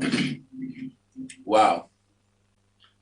Sean kind of figured my whole size out, but ladies and gentlemen, Sean comes to my house. He kind of goes to my closet. So don't think he's kind of this magical, powerful guy. He is not. He comes to my house and takes my suit, so he knows my size. I'm just joking, ladies and gentlemen, but he was quite precise. I just want to thank everyone for being here. Unfortunately, we should have had so many people coming into this event today. Let me just want to acknowledge to Mayor Brent. He traveled, but he was supposed to be on as well. He's in Nigeria right now. He did reach out to me as well. So, Major Elijah, we acknowledge you. And also a lot of the recipients that are supposed to be getting these awards, they're having a bit of a difficulty with Eventbrite. So I don't know what is going on. That's a problem that we need to resolve. But whatever the situation is, we will be sharing this Zoom event, so everyone will get it again. And we will have Sir Richard, and other ITs on it. But I just want to say thank you all for attending this event. And let's just go to the audience that were, the fit for purpose individuals that were able to attend. The room is open. Anyone have a question for any of the forward thinkers?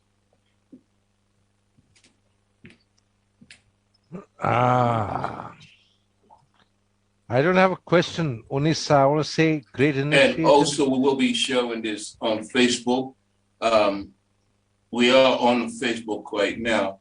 But does anyone have any questions for any of the forward thinkers before we bring this award to an end? No. I just don't have questions. I want to say thank you we cannot for hear being you. a part of this. Sorry?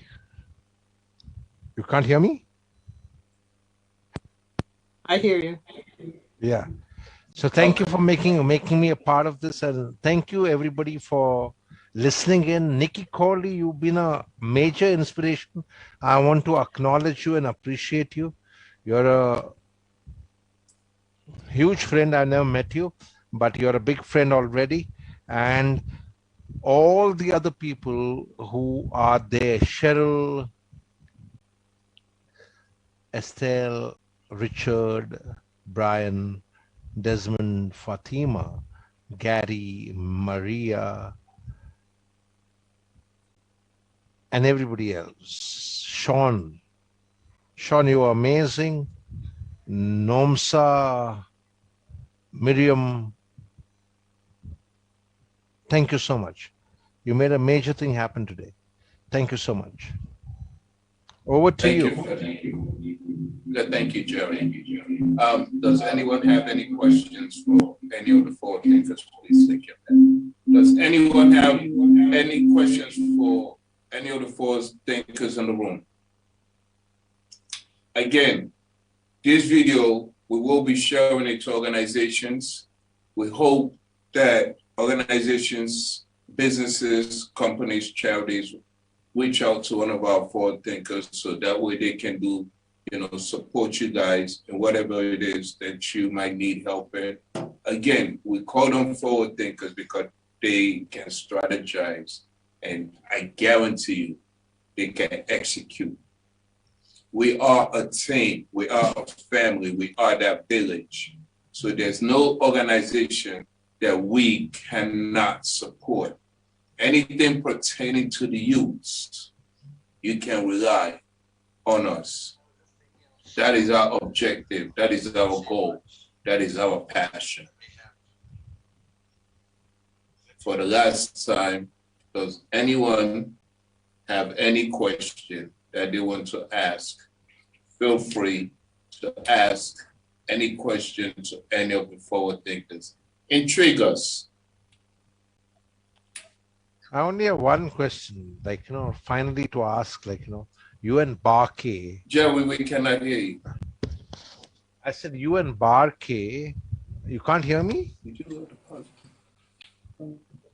Can you hear me? Yeah. You and Barkey are the only people together in the studio, right? I can't hug you. Nobody else can. So why don't you hug Barkey and close it? Jerry, I will give you a virtual hug. Remember, we're due to be coming to India, so I will get my actual hug. But for now, the virtual hug. No, right now is the real hug with Barkey. And there we go, Barkey hug. It's a hug. It's brotherly love. What to do? Why are you That's so? it. That's it. Why are you so embarrassed about it? Give her a hug and say good night to everybody. This man is a character. Well, ladies and gentlemen, we thank you all for being a part of the event. It's always an honor. I love the word an honor because it's the utmost way of me to sincerely express myself. It is an honor working with these people. It is an honor for them to give up their time to be here. It is an honor for them to offer their expertise. It is an honor for them to open up their hearts and show you we are humane. So my heart goes out to each and every one of you. I tip my hat that I don't have to you. And I so thank you all. We thank you all for watching, ladies and gentlemen. Have a good night. Buck, is there anything you want to say before we close it?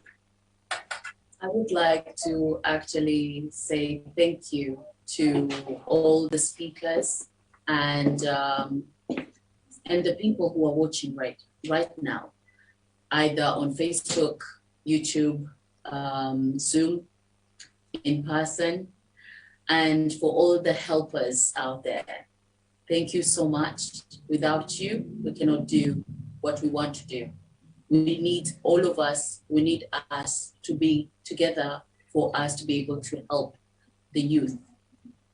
We have to understand our generation is not going to make a difference if we do not come together and actually help the next generation.